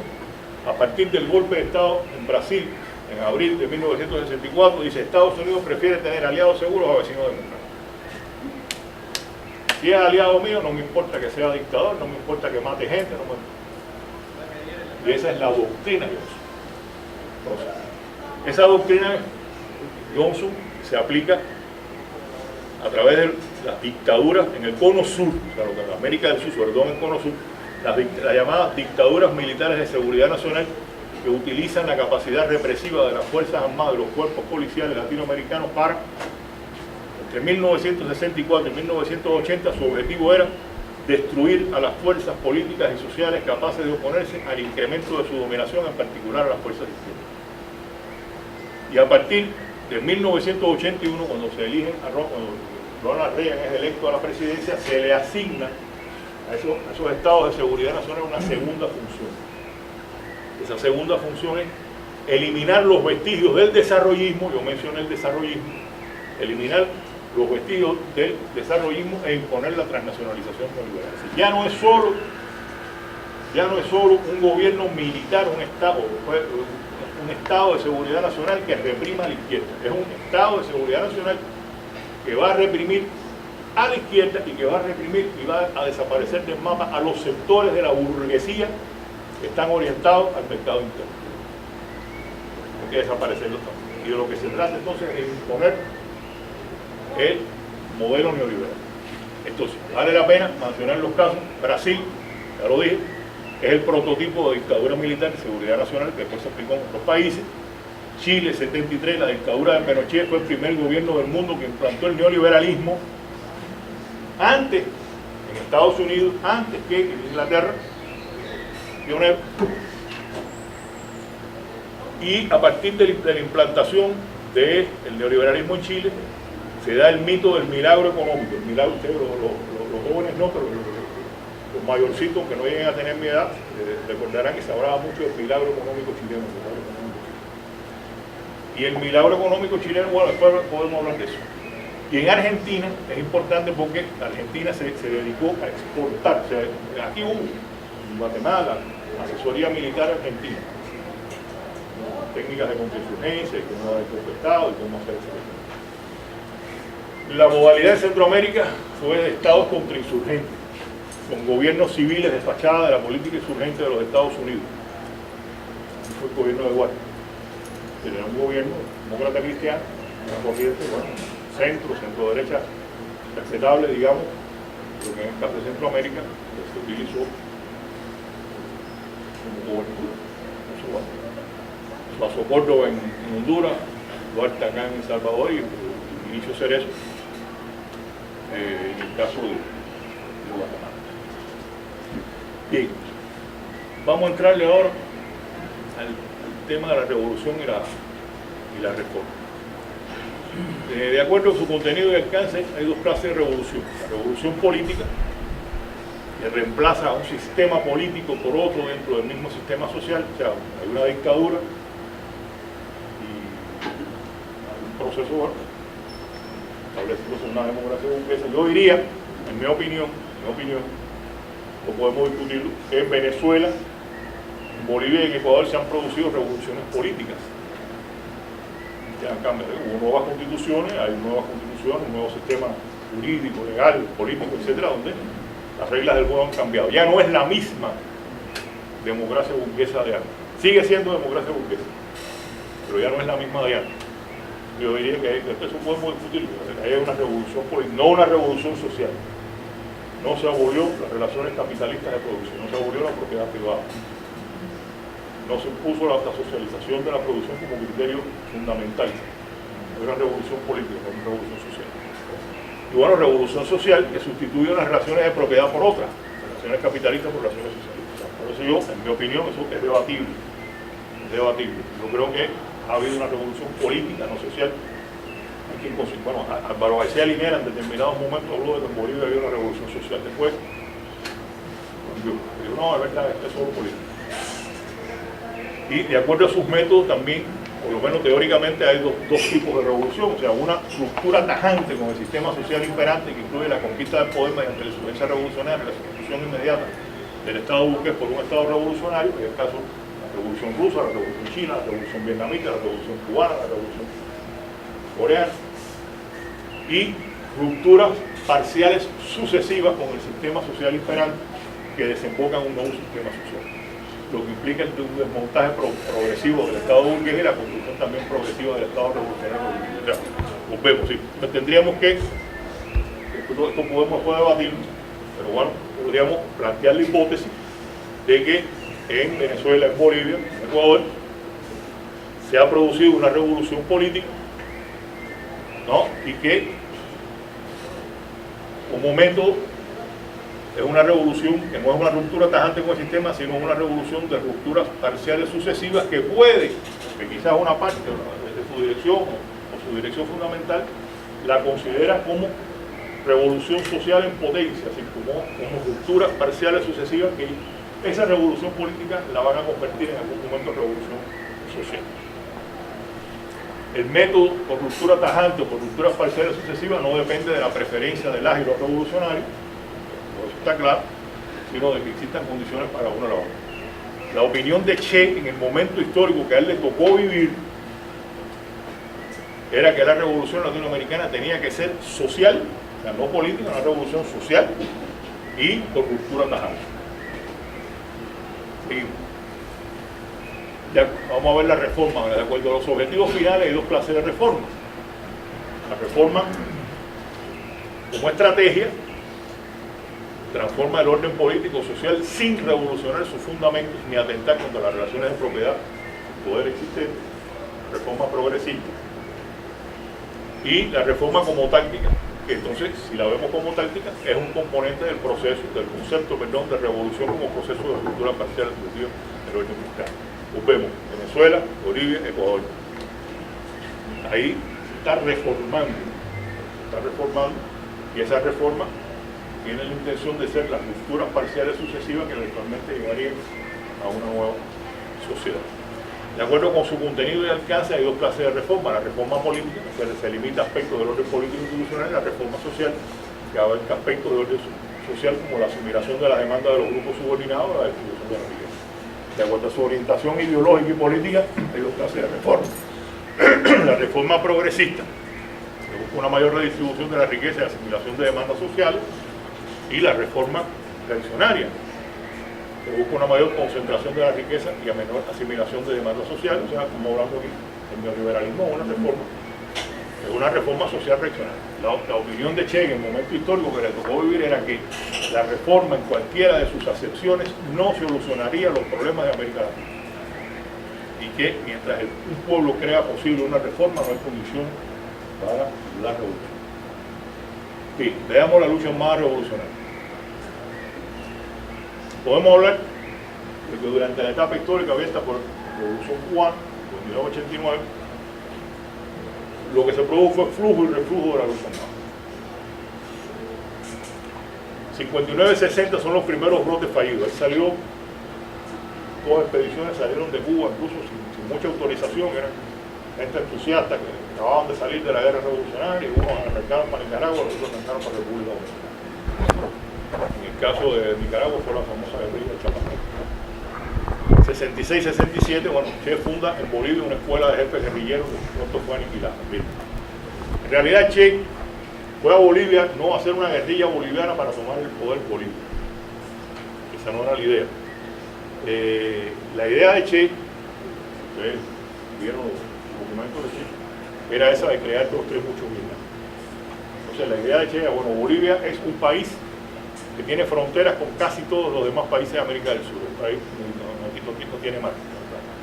Entonces Bolivia es un lugar donde, además, una geografía accidentada, montaña, etc. La idea de Che era, en Bolivia, hacer una escuela de jefes guerrilleros, para que vinieran, efectivamente pasó, bueno, gente de Argentina, gente de Perú, gente de aquí, gente de allá, crear una escuela ahí, después que cada cual agarrara para su país, hubiera guerra de guerrilla en toda América Latina. Eso lo detectaron y lo aniquilaron en una fase muy primaria. ¿Sí? Por eso la guerrilla de Che en Bolivia. No era la guerrilla de Che en Bolivia, era la escuela de jefes guerrilleros que Che iba a crear en Bolivia para después llevar la lucha armada a toda América del Sur. Entonces, otro periodo de flujo fue el año 79-89. En el año 79 triunfa una insurrección del movimiento de la Nueva Joya en la pequeñísima isla de Granada, fue en abril del 79. Después triunfa la Revolución Popular Sandinista, julio del 79. Y bueno, es el periodo de auge de la insurgencia revolucionaria acá en El Salvador, en Guatemala, con la URNG, y en Colombia, en el momento en que todas las organizaciones guerrilleras durante un tiempo estuvieron unidas, la coordinadora guerrillera Simón Bolívar, del 87 al 89. En este periodo tenemos, bueno, en el año 71 se da la elección de Allende. Fíjense que casi es poquito después, 3 años después,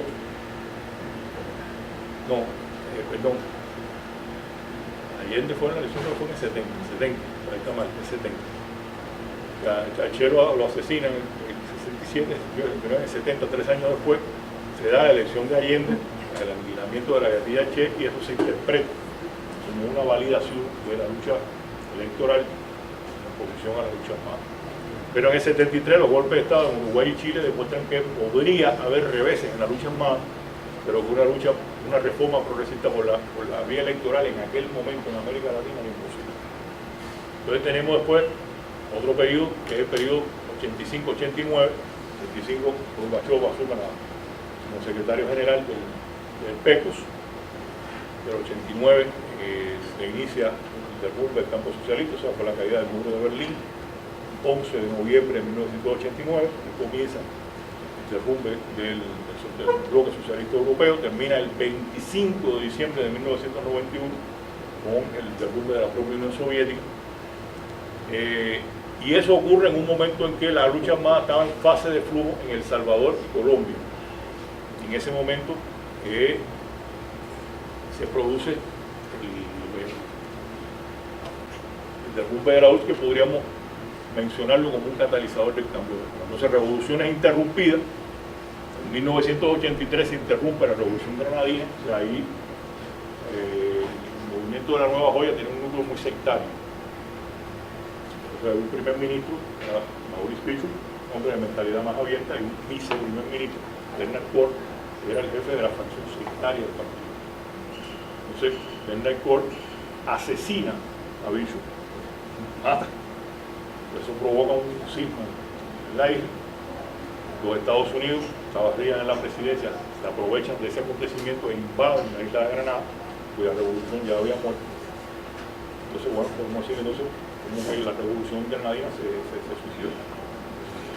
Y en el caso de Nicaragua se da la guerra de agresión con bandas contrarrevolucionarias. Yo estaba como diplomático en Managua, embajada de Cuba en Nicaragua, yo lo viví. Cómo el peso que tuvo el derrumbe de la Unión Soviética en la situación centroamericana. Todavía no se había derrumbado. Estamos en la etapa con Gorbachev, el primer ministro, el primer secretario del partido, el presidente del Consejo de Estado, etc. Y Boris Yeltsin era el alcalde del Moscú. Entonces, un día me invitan ahí a una recepción diplomática, porque he ido Yeltsin a Managua. Cuando llego ahí, me habla con los amigos sandinistas, me dice, no, este vino con un mensaje de Gorbachev. Y dice que con nosotros llegamos a un acuerdo con los Estados Unidos, con la contrarrevolución y con los otros gobiernos centroamericanos, a como dé lugar, o nos interrumpen el suministro de petróleo, de ayuda, de armas, que se refuerzo para los helicópteros, y dicho y hecho. A partir de ese momento, la Unión Soviética quitó el suministro de todo tipo de ayuda a Nicaragua, es decir, empujó en una dirección determinada. Miren, hay veces que hay que negociar, y toda negociación se da y se quita, se hacen concesiones. Quizás la vida hubiese de todas maneras llevado al tipo de solución negociada que se dio en los acuerdos de Tripura, los acuerdos de Tripura 2 y todos los acuerdos de San Juan. Pero tuvo un impacto. Entonces, soluciones políticas negociadas, se dan grupos de soluciones políticas negociadas en Colombia en los años 90-91, el M19, el Instituto Popular de Liberación, una facción que siguió la insurgencia, pero bueno, el movimiento Quintín Lama y otros negocian en el 90-91, en el 92 se da los acuerdos de paz en El Salvador, en mi opinión, yo tengo escrito eso, lo hemos publicado, el acontecimiento ya que cierra la etapa históricamente por el triunfo de la Revolución Cubana fue el acuerdo de paz en El Salvador. ¿Por qué? Porque era una insurgencia que había tenido bastante beligerancia, y en definitiva porque fue un proceso que no se cerró ahí, es decir, había un movimiento insurgente, estaba luchando por el poder, bueno, no se conquistó el poder, pero a través de la insurgencia se abrió una posibilidad de lucha política que no existía en el país. Entonces, es un movimiento, una fuerza política que nace como un movimiento insurgente y que, en virtud del cambio de época que se produce, logra transformarse, logra hacer una metamorfosis y se convierte en un partido político en el Estado, que incluso ha llegado al gobierno. Bueno, Guatemala, la UNNG, llega a los acuerdos de Ciudad de Guatemala del año 96, y bueno, en Colombia hoy, ya, proceso complejísimo. Mire, Chafín decía una cosa, miren, este es el momento de la solución política negociada. Si nosotros no llegamos a una solución política negociada ahora que somos fuertes, vamos a tener que llegar a una solución política negociada cuando nos hayamos debilitado. Entonces las condiciones van a ser más desfavorables. Y dicho y hecho, si nosotros vemos que los compañeros guatemaltecos esperaron hasta el 96, eso ayuda a explicar por qué aquí el FMLN, bueno, el gobierno, de una bancada, de una alcaldía, de un partido importante, y en Guatemala las organizaciones que fueron de la UNG prácticamente han desaparecido de nuevo. Lo digo con mucho dolor porque los quiero. Y en el caso de Colombia también lo estamos viendo. Sí. Yo creo que estamos aquí hablando entre nosotros, ¿no? Hubiera sido más favorable para ellos negociar cuando el proceso de San Vicente del Caguán. La complejidad que tuvo este proceso de negociación, cuando estaba el proceso de negociación, fíjense cómo ahora en este momento en que ellos logran firmar los acuerdos, que es el momento en que derrotaron a Cristina aquí, a Cristina en Argentina, bueno, a Cristina no, al candidato a Scioli, candidato del Frente para la Victoria del Pueblo en Argentina. Bueno, el golpe a Zelaya, el golpe a Lugo, el golpe ahora a Dilma, la derrota en el referéndum en Bolivia, la derrota del Partido Socialista Unido de Venezuela en las elecciones legislativas de diciembre de 2015. O sea, en este momento en que estamos en baja, compañeros, entonces ahora que negocien, las condiciones del acuerdo no tienen nada que ver con las condiciones que se lograron en años anteriores, y fíjense ya después de negociar el acuerdo cómo le siguen arrancando pedazos. Perdieron el referéndum, es decir, es complicado. Pero bueno, estamos hoy de acuerdo con la FARC y bueno, la negociación con el ELN, que vamos a ver cómo le va. Gobiernos reformadores progresistas, 59-89, bueno, está en Chile, ayer, ¿no? Electo en el 70, aquí sí está bien, y derrocado en el 73. Populismo, la elección de Héctor Cámpora, en 1973 en Argentina. Héctor Cámpora eligió a la presidencia, inmediatamente regresó Perón de su exilio en España y volvieron a convocar elecciones, asumió Perón la presidencia. En el 76 le dieron un golpe de Estado, después de muerto Perón, a su esposa, que se había derechizado mucho. En Bolivia hubo los gobiernos militares progresistas de Juan José Torres, 70-71, un golpe de Estado. Juan Velasco Alvarado, Perú, 68-75, le dieron un golpe de Estado. Ecuador, Guillermo Rodríguez Lara, en el 79 hace elecciones y fue un candidato de derecha. Y Torrijos, 68-81, fallecido en un accidente, lo sucedió Manuel Antonio Noriega, 81-89, derrocado y capturado por invasión militar estadounidense, bueno, que murió hace unos días. Independencia de las colonias británicas es otro elemento importante. Jamaica, Guyana, entonces, los resultados de la estrategia contrainsurgente y contrarrevolucionaria y contrarreformadora del imperialismo norteamericano. En una primera etapa es violencia descarnada contra toda fuerza antidictatorial sin distinción entre aquellas fuerzas que se planteaban objetivos socialistas y las que no se planteaban la revolución como objetivo. Debe acabar y también contra las que practicaban y las que no practicaban la lucha armada. Reprimieron a todos. En la segunda etapa se produce el mal llamado proceso de democratización, que desemboca en la implantación de democracias neoliberales. Es decir, llega un momento que los Estados Unidos dicen, bueno, cuando terminemos de matar a quien hay que matar, encarcelar a quien hay que encarcelar, mandar al exilio a quien hay que mandar al exilio, cuando ya terminemos la labor represiva, entonces tenemos que buscar una reinstitucionalización democrática entre comillas. Ese fue el mal llamado proceso de democratización. Ese proceso de democratización abarca. En Ecuador, la elección de Jaime Roldós en el año 76 durante la administración de Carter. En Perú, la elección de Fernando Belaúnde de Derry en el 80, previo a la elección de Reagan. En Bolivia, la elección de Nancy de Suazo en el 82, durante la administración de Reagan. En Argentina, la de Alfonsín, igual. En Uruguay, Julio María Sanguinetti en el 85. En Brasil, la de Tancredo Neves. Tancredo Neves ganó la elección, pero murió antes de la toma de posesión. Entonces ganó la elección Tancredo, pero asumió su vicepresidente, José Sarney, en el 85. En Paraguay, Andrés Rodríguez, en el 89. En tránsito entre Reagan y Bush.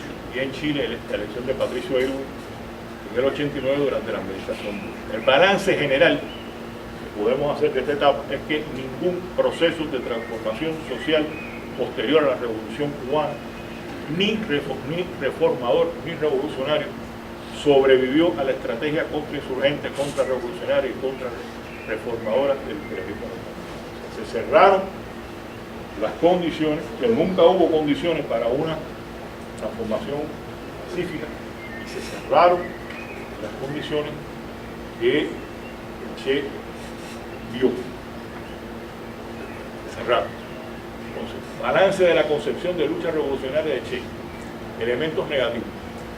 La estrategia contrainsurgente y contrarrevolucionaria del imperialismo en sus dos vertientes. ¿Por qué aquella idea de Che no tuvo éxito? Ante todo por la estrategia contrarrevolucionaria y contrarrevolucionaria y del imperialismo en sus dos vertientes. La empleada para bloquear, aislar y estigmatizar a Cuba. Es decir, la capacidad que demostró el imperialismo norteamericano de retrasar por tiempo indefinido la construcción del socialismo en Cuba, debido a un elemento disuasivo para otros proyectos revolucionarios. Miren, compañeros, podemos hablar de eso toda la semana que viene. A 60 años de revolución, Cuba tiene una tarea incumplida de la infancia. Los psicólogos dicen que el niño o la niña a determinada edad tienen que aprender a caminar, aprender a hablar, socializar, jugar con otros niños, aprender a leer, aprender a escribir, ¿no? Y que cuando eso no ocurre, ya eso provoca la revolución cubana a 60 años todavía no ha logrado consolidar la base material, vamos a llamarla así, de la construcción del socialismo. La revolución cubana tiene una tarea incumplida de la infancia, tenía que haberlo hecho en los primeros 10 años, ¿no? Y en gran medida, eso, la semana que viene podemos hablar de eso, porque entonces viene el pensamiento económico de Che. En gran medida eso es resultado de, precisamente, el bloqueo de los Estados Unidos. Otros proyectos revolucionarios, dicen, bueno, nosotros queremos hacer una revolución, la verdad que los cubanos la hicieron. Bueno, pero espérate, que si hacemos lo de los cubanos, entonces pues nos meten un bloqueo. Chafik también habló de ese tema, el tema de la revolución aislada y la revolución insertada. Y como al caer la Unión Soviética, que fue, digamos, lo que salía a la ayuda para sostener, en el caso de Cuba, en el caso de Nicaragua, para Gorbachev, para sostener la transición, ya no podemos seguir apostando a una revolución aislada, tenemos que buscar la forma de hacer una revolución insertada. Y entonces, ese es un elemento. Y bueno, el otro elemento de la estrategia de cumplir su gente es contrarrevolucionaria, es la utilizada para descabezar, desarticular y aniquilar los movimientos revolucionarios en el resto de la región. Otro problema de debilidades, errores, insuficiencia de la fuerza revolucionaria, las pugnas intestinas que impidieron la unidad, la extrapolación de la estrategia y la táctica victoriosa en Cuba, naciones con condiciones diferentes, incluidas la dimensión étnica y cultural. Y bueno, los cambios mundiales derivados de la crisis terminal de la URSS.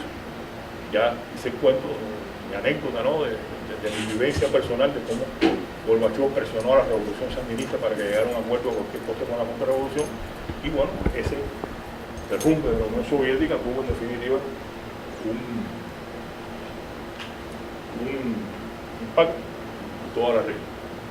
Bueno, el derrumbe de la URSS, catalizador del cambio de época, despeja el camino a la reestructuración del sistema imperialista de dominación. O sea, ya de los años 70, llegado a la década de 70, se produce la saturación del mercado mundial y por tanto ya el capitalismo no puede seguir creciendo de manera expansiva, tiene que empezar a crecer de manera intensiva, ya no puede producir cada vez más automóviles, porque ya se llegó al texto, tiene que sacarle más dinero a cada automóvil que produce. Y eso, con la introducción de tecnología, por supuesto, sobreexplotación y reducción de salario, sobreexplotación del trabajo, que es neoliberal.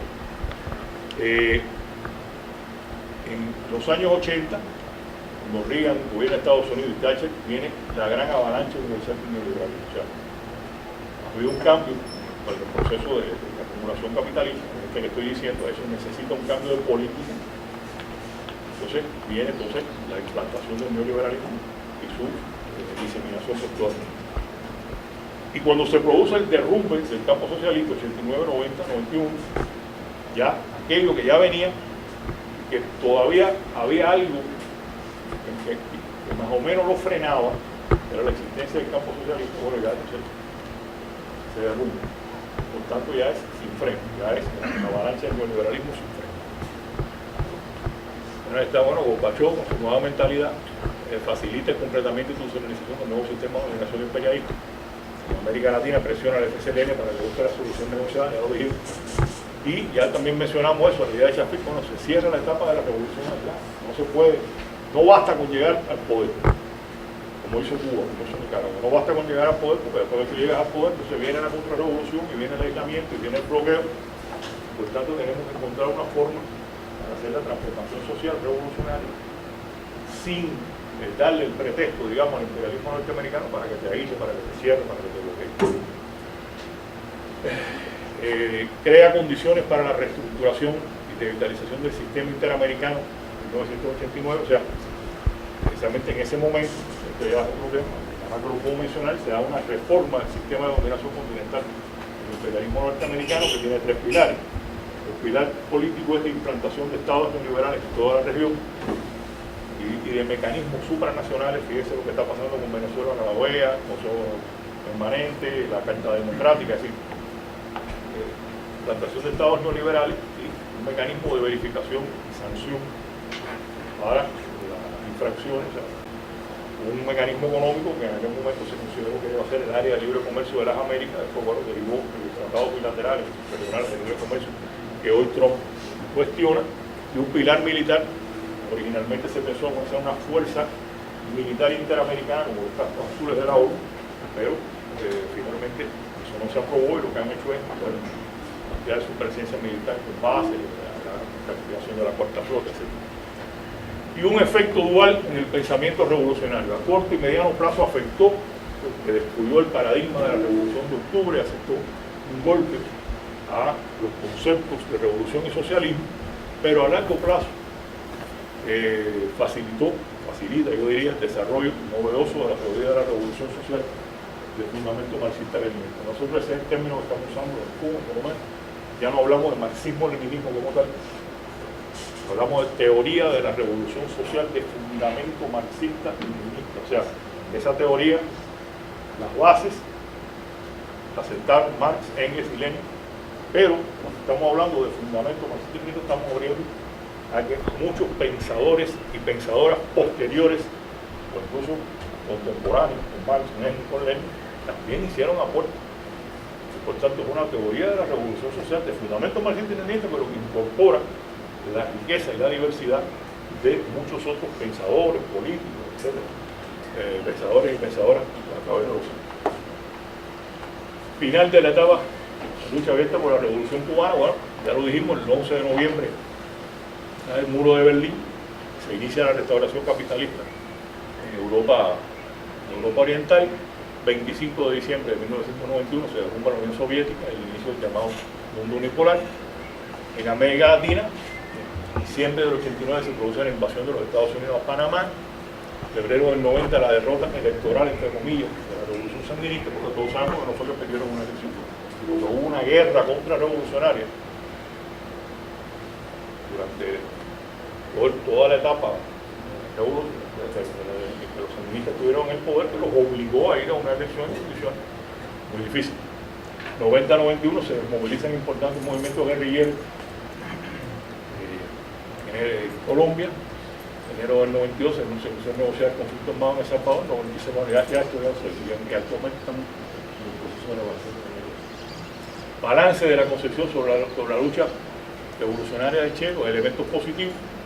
El acumulado de las luchas de la etapa abierta por la Revolución Cubana sentó las bases de los triunfos sociales y políticos cosechados por la izquierda en la etapa social. Miren, ¿cómo explicarnos que en el momento en que se derrumba la Unión Soviética, que viene la apoteosis del neoliberalismo, de la dominación imperialista, ¿cómo explicarnos que después que ocurre eso? Yo, por ejemplo, en aquel momento pensé, bueno, aquí va a pasar como pasó en Europa, después de la Revolución de 1848, después de la Comuna de París, la derrota de la Comuna de París. También van a venir décadas donde vamos a tener, los izquierdas vamos a tener que meter la cabeza en un cubo, porque no vamos a poder hacer nada. Sin embargo, nosotros vemos que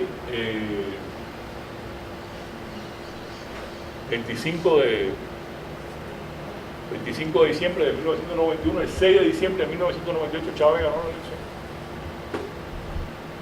Y después, bueno, Chávez, Lula, Kirchner, Evo, Tabaré, Correa, Daniel. ¿Cómo se explica eso? Mi opinión, ante todo, el acumulado de las luchas. El acumulado de las luchas. Y aquí el ejemplo de El Salvador, el ejemplo de Nicaragua, que son sectarios que ustedes son parecidos. Si no hubiese habido una guerra revolucionaria desarrollada por el FMLN en 1980, en 1992, no hubiese habido un proceso de diálogo, de negociación, y no se hubiesen abierto los espacios que históricamente han sido negados a las fuerzas populares para participar en la lucha de guerra. Si no hubiese habido una revolución sandinista, incluso llegó al poder, y esto es correcto, pero no se hubiesen abierto los espacios políticos legales que lo hubiesen permitido al propio Frente Sandinista 16 años después de su derrota llegar a un nuevo gobierno. Bueno, yo diría que eso se proyecta en toda América Latina. Si no hubiese habido esa etapa de lucha que no logró los objetivos que en aquel momento se concibieron. Si el Che pensaba que en todos los países de América Latina se iba a tomar el poder y se iba a hacer el supremo. No fue así, pero no se perdió todo. Por lo menos ese acumulado de lucha sirvió para que en otro momento en que cambian las condiciones, bueno, se logran avances por la vía pacífica, por la vía electoral. Otro elemento es que llegó a ser tan universal el rechazo a las dictaduras militares, al genocidio, a la tortura, que los Estados Unidos, el imperialismo general, se vio obligado a buscar formas más mediadas de dominación. Y otro elemento es que viene entonces la reestructuración neoliberal, que tiene costos sociales extraordinarios. Entonces, esa reestructuración neoliberal hace que los movimientos populares asuman en la lucha contra el neoliberalismo un creciente rol político. Y eso, sobre la cresta de la ola de esos movimientos populares, de la lucha de esos movimientos populares, que se da la acumulación social y política, que justifica, que permite la elección de gobierno.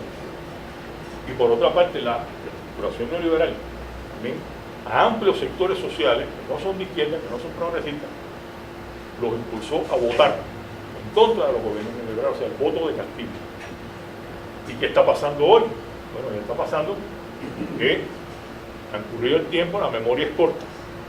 Ya los argentinos no se acuerdan, los argentinos y las argentinas, por un enfoque de género en este momento, ya no se acuerdan de lo que fue el gobierno de Carlos Menem, y no se votan por Macri. Los brasileños y las brasileñas ya no se acuerdan de lo que fue el gobierno de Melo, de Cardoso, y entonces se quedan esencialmente en sus casas mientras se produce el compensado contradismo. Bueno, ya eso es otra cuestión. Entonces, a raíz del derrumbe de la Unión Soviética surgió la tesis de fin de la historia, sin embargo, produjo un extraordinario auge de los movimientos populares, el nacimiento de los movimientos social políticos, la ocupación de espacios institucionales por fuerzas de izquierda, incluida la elección del gobierno de varios países, el acceso de fuerzas de izquierda y progresistas del gobierno mediante elecciones, que es un hecho sin precedente en América Latina, y aquí está el problema. Si hoy las fuerzas de izquierda y progresistas ejercen el gobierno en varios países de la región, pero no detentan el poder. Entonces, ¿qué es lo nuevo? Lo nuevo es que la izquierda ya no solo imputa el poder desde la oposición, sino que tiene la posibilidad de aprovechar o desaprovechar la oportunidad de construir el poder desde el gobierno. ¿Se está aprovechando? Bueno, eso es el tema que podemos... Entonces ya esto más o menos fue lo que dije. Bueno, balance de la concepción de Che sobre la lucha revolucionaria, elementos positivos. Bueno, el acumulado de las luchas emancipadoras duradas durante más de 5 siglos de dominación extranjera, en especial en la etapa abierta por la Revolución Cubana, ya lo dije, fue uno de los elementos que explican que en estas condiciones ese acumulado social y político le permite a la izquierda ocupar espacios institucionales, en algunos casos incluso el gobierno. Eso es una contribución que podemos hacer de Chile. Acumulación social y política, experiencia organizativa, formación de cuadros, desarrollo de la ideología y la conciencia, crisis terminal de la dictadura. O sea, todo eso son cosas que el pensamiento del Che yo creo que contribuyó a eso. Rechazo a la opresión y represión históricamente ejercida contra los pueblos, en particular los estados de seguridad nacional. Contribución de Che, crisis terminal de la dictadura, que forzó el imperialismo a sustituir la represión brutal por formas medidas de dominación, ya lo mencionamos. Rechazo a las políticas neoliberales, aumento de la conciencia y voto de castigo, que yo lo había mencionado. Bien, a partir entonces del derrumbe de la Unión Soviética podemos hablar de varias subetapas. Una primera etapa, reestructuración del sistema de dominación continental, ya la mencioné, pilar político y militar, fue el proceso predominante entre el 89 y el 94. Después se produce una aguda crisis social y política provocada por el neoliberalismo, que es el proceso predominante entre el 94 y el 98. Y ahí tenemos, Mario seguramente lo recuerda, un periodo donde los movimientos sociales lograron derrocar a varios presidentes neoliberales, pero no colocar en el gobierno fuerzas propias. No sé qué pasaba, que derrocabas al neoliberal, pero después venía. En Ecuador hubo un momento, hubo una constituyente, derrocan al gobernante neoliberal, convocan una constituyente, pero como no hay liderazgo popular, los constituyentes fueron en su mayoría de derecha. Y la constitución que hicieron fue transparente. O sea, hay fuerza social, pero no hay proyecto político, ni acción política, ni solución política. Bien. Después viene elección y reelección de gobiernos de izquierda y progresistas, un proceso predominante entre el 98 y 2009.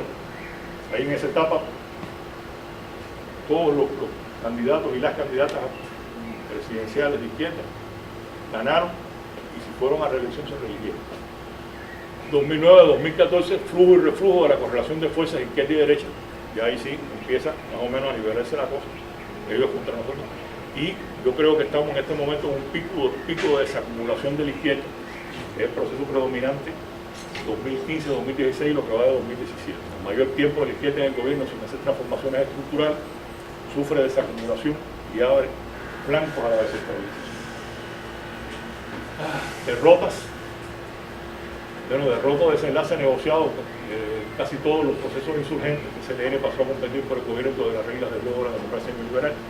Movimientos insurgentes debieran en partidos políticos, RN, RNG, PAN, NN, surgen fuerzas políticas multitendencias de la convergencia de diversas organizaciones políticas de movimientos sociales, como el PRD de México, el PT de Brasil.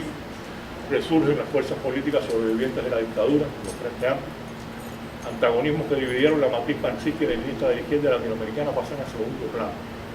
Yo creo que hoy aquella debate que si China, la Unión Soviética, Trotsky, Stalin, todas esas corrientes se incorporan a partidos y coaliciones multitendencias, se incorporan a movimientos sociales más radicalizados y conservan. Bueno, ya estoy extendiendo demasiado distintos tipos de gobierno. ¿Cómo han cambiado los factores favorables? ¿Cómo han cambiado los factores favorables a la acumulación política de la izquierda latinoamericana? Bueno, han pasado años, 25 años, un alejamiento y ralentización del acumulado histórico. Hoy tendríamos que preguntarnos en qué medida cada fuerza de izquierda que es el gobierno ha fortalecido el acumulado histórico que tenía hace 25 años. En qué medida ese acumulado se estancó y en qué medida se deterioró y derramó. Reemplazo de la fuerza bruta por métodos más sofisticados de dominación, institución de golpes de Estado sangrientos por estrategia de desestabilización, derrotas, etc. Lo que estamos viendo, ya hoy no hay la derrota, el derrocamiento como el de Allende. Hoy vemos la estrategia esta de cuarta generación, o sea, desestabilización, etc. Utilización de los poderes fácticos, los poderes del Estado bajo control oligárquico para expulsar a la izquierda de modo definitivo de los espacios institucionales que han conquistado, en especial expulsarla del gobierno nacional. Aprovechamiento de la memoria corta de los sectores y campañas electorales que esconden las intenciones de las fuerzas políticas oligárquicas. Tendríamos que decir que debido al agotamiento del sistema de producción capitalista, el imperialismo está obligado a seguir intensificando la concentración de la riqueza y que por tanto su política es colocar en el gobierno a fuerzas de derecha que cierren los espacios democráticos y criminalicen la lucha popular, blindar a los gobiernos neoliberales que no han sido derrotados y reforzar los mecanismos transnacionales de dominación como la OEA. Gobiernos de izquierda pueden ser simientes de alternativas a la dominación capitalista, que pueden ser válvulas de alivio de la presión social acumulada por el neoliberalismo de las décadas del 80 y del 90, que desemboquen en el reciclaje de la dominación del capital. Si fuera cierto que asistimos a la crisis terminante, el llamado ciclo progresista no sería por la causa enarbolada por la derecha, es decir, por la caída de los precios de los productos de exportación de América Latina. Eso sería una reformulación de la tesis del fin de la historia. Si el ciclo progresista o el progresismo se agotó o se está agotando, sería porque ya las fuerzas populares han llegado o estarían llegando al tope de lo que podían conquistar dentro de los límites de la democracia representativa, y ya sería imperativo abrir un ciclo revolucionario que no presupone retomar la lucha armada, pero sí trascender la democracia burguesa y construir una verdadera democracia popular. La necesidad de construir una democracia popular obedece a dos factores. A medida en que avanza la democratización política, social y cultural, la democracia representativa, con sus instituciones, normas, principios y valores destinados a preservar la dominación imperialista y oligárquica, se ratifica como una camisa de fuerza. Por si lo anterior fuera poco, la democracia representativa no permanece inmutable, mientras los pueblos construyen nuevas formas democráticas dentro de ella. La democracia representativa tiene anticuerpos que detectan, cercan, repelen e intentan destruir el virus de la democracia popular. La democracia representativa está siendo manipulada, modificada, vulnerada y violada para expulsar a las fuerzas de izquierda y progresistas de los espacios que ella ha conquistado. El término expulsar marca la diferencia con el de alternar. Lo que se busca no es alternar con la izquierda que hoy gobierna, sino expulsarla del Estado. ¿Estamos en condiciones de luchar contra esa estrategia y derrotarla? Si lo estamos, esa debe ser la prioridad. Si no, la izquierda entrará en una nueva fase de acumulación, de duración indeterminada, en la cual deberán surgir nuevos actores y nuevos liderazgos. Bien, a propósito de la problemática actual, vamos a concluir con ideas del Che. Sí, Roberto, esto quería decir, como dicen que para una buena digestión hay que masticar bien. Sí. Yo te quería pedir si nos puedes hacer llegar la presentación Sí, claro, de PowerPoint para yo poder masticarlo despacio, ¿verdad? Sí. Y bueno, si ya concluyes para que nos vayamos a una pausa de 15 minutos o algo así, quedamos un poquito, y seguro que hay tan suficiente para preguntas. Ya este es lo último, ya me doy cuenta que se ha extendido demasiado. Bien, el Che dice, no debemos admitir que la palabra democracia, utilizada de forma apologética para representar la dictadura de las clases explotadoras, pierda su profundidad de concepto y adquiera el de ciertas libertades más o menos óptimas dadas al ciudadano. Luchar solamente por conseguir la restauración de cierta legalidad burguesa sin plantearse en cambio el problema del poder revolucionario es luchar para retornar a cierto orden dictatorial preestablecido por las clases sociales dominantes. Es en todo caso luchar por el establecimiento de unos grilletes que tengan sus puntas de bola menos pesadas para el presidiario. Ahora, esta es la parte importante. En estas condiciones de conflicto, la oligarquía rompe sus propios contratos, su propia apariencia de democracia y ataca al pueblo, aunque siempre trate de utilizar los métodos de la superestructura que ha formado para la opresión. Recuérdese nuestra insistencia: tránsito pacífico no es el logro de un poder formal en elecciones o mediante movimientos de opinión pública sin combate directo, sino la instalación del poder socialista con todos sus atributos, sin el uso de la lucha armada. Discúlpenme que sé que me he extendido demasiado, pero el tema motivaba mucho, así que descanso y después toco a ustedes hablar. Muchas gracias.